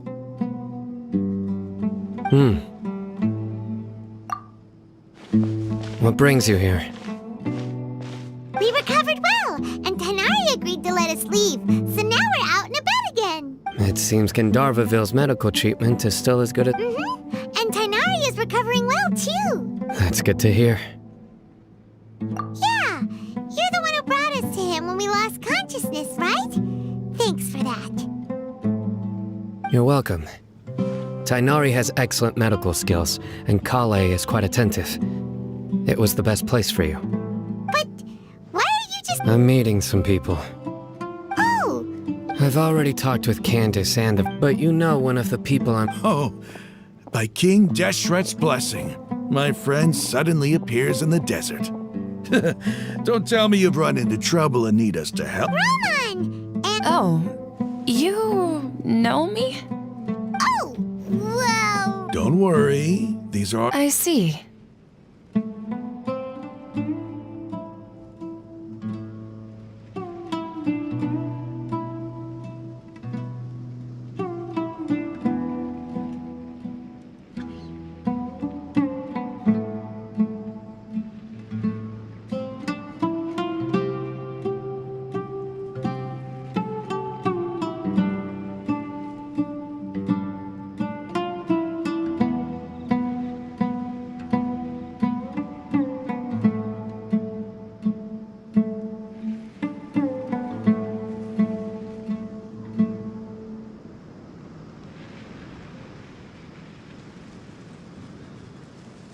I'm doing well. Same here. Really. Oh, tell us everything. Yeah, you go ahead. Alright, well, I suppose I should start by saying I've decided to leave the academia. What? It's not that I've given up on being a scholar. I will no longer pursue research like a typical scholar. I can see what you're saying now. What do you mean? I plan to leave the academia and return to teach here in the desert. Wow, so you want to become a teacher? Sataria will return to support education here, and she can't teach everyone on her own, but there are many of us Eremites all over Sumeru. She came to discuss a collaboration with me and hoped that I could bring her ideas to the Eremites. Yes, it's my hope that the Eremites can help me select a group of smart people with the best aptitude for teaching. I'll teach them, and after they've finished learning from me, they can go educate more people. That is the true meaning of education and the spreading of knowledge. The people of King Deshret suffer from sandstorms, exile, and ignorance. Miss Ataria is more than welcome to come teach here. Her arrival is like a star shining in the desert night. The stars have always guided caravans, thieves, soldiers, and travelers who get lost in the night. They lead those in the dark out of trouble and back to safety. Oh, please. Where's all of this coming from? I'm starting to feel a little embarrassed. You deserve these compliments. Mercenaries are accustomed to danger and don't fear death, which is why we recognize extraordinary actions that common people would easily overlook. Sataria's idea will bring much good to many people. At first, I feared it was destined to fail. Everyone knows that the academia doesn't allow scholars to teach in the desert without permission. As you know, all knowledge is under their surveillance and control, and very few desert dwellers are as lucky as me. But what I heard at that time has been haunting my heart, as if there were lightning bolts constantly bombarding my soul. Sataria, you tread a treacherous path, and the longer you ignore it, the tighter the Academia's grasp on you will become. Sataria, why haven't you gone home? Never forget that the desert that belongs to you lies elsewhere. Miss. These words sparked something in me, and I knew that I had to bring something back to my people after going home. I gathered up the courage to approach the Grand Sage, only to find that he was no longer at the Academia. Lord Sino told me that Azar didn't belong there anymore. Azar has received much-needed punishment. Though, if you ask me, it may have been too light. You probably have already heard.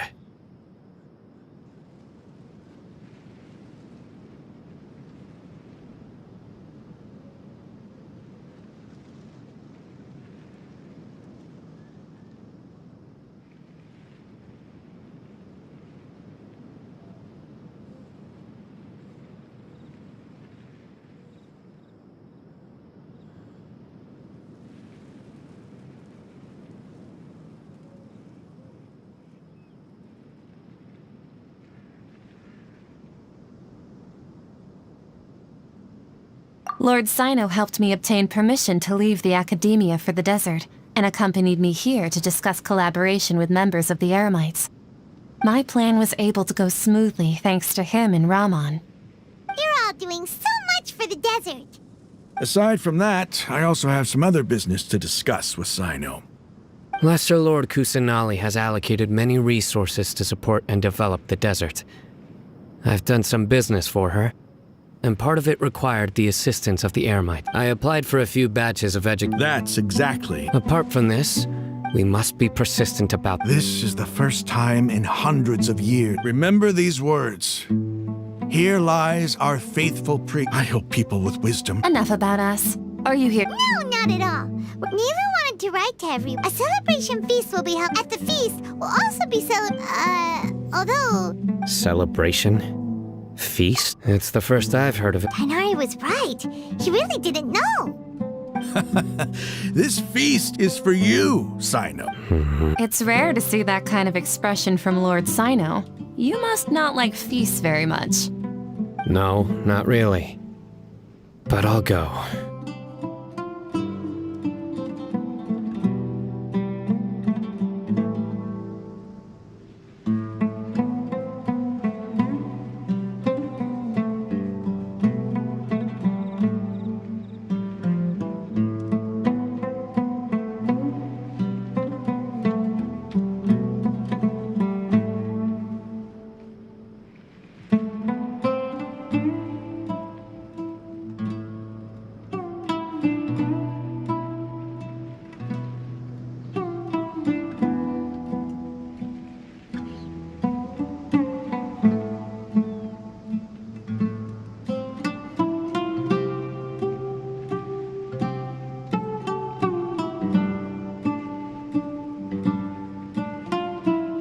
Well, I still have a lot to handle here. Besides, I need to look after Miss Sataria in the desert, so I'll have to pass. I'm afraid I won't be able to join you. Although, if you'd be so kind, please give a message to Miss Nilu for me. The message is, I'm sorry for how I treated you before, but now I understand the beauty of your dance. It's like a light shining in the sky. You and the art you symbolize are not only beautiful, but also lively and powerful. So much so that please keep dancing. Okay, we've got all that down.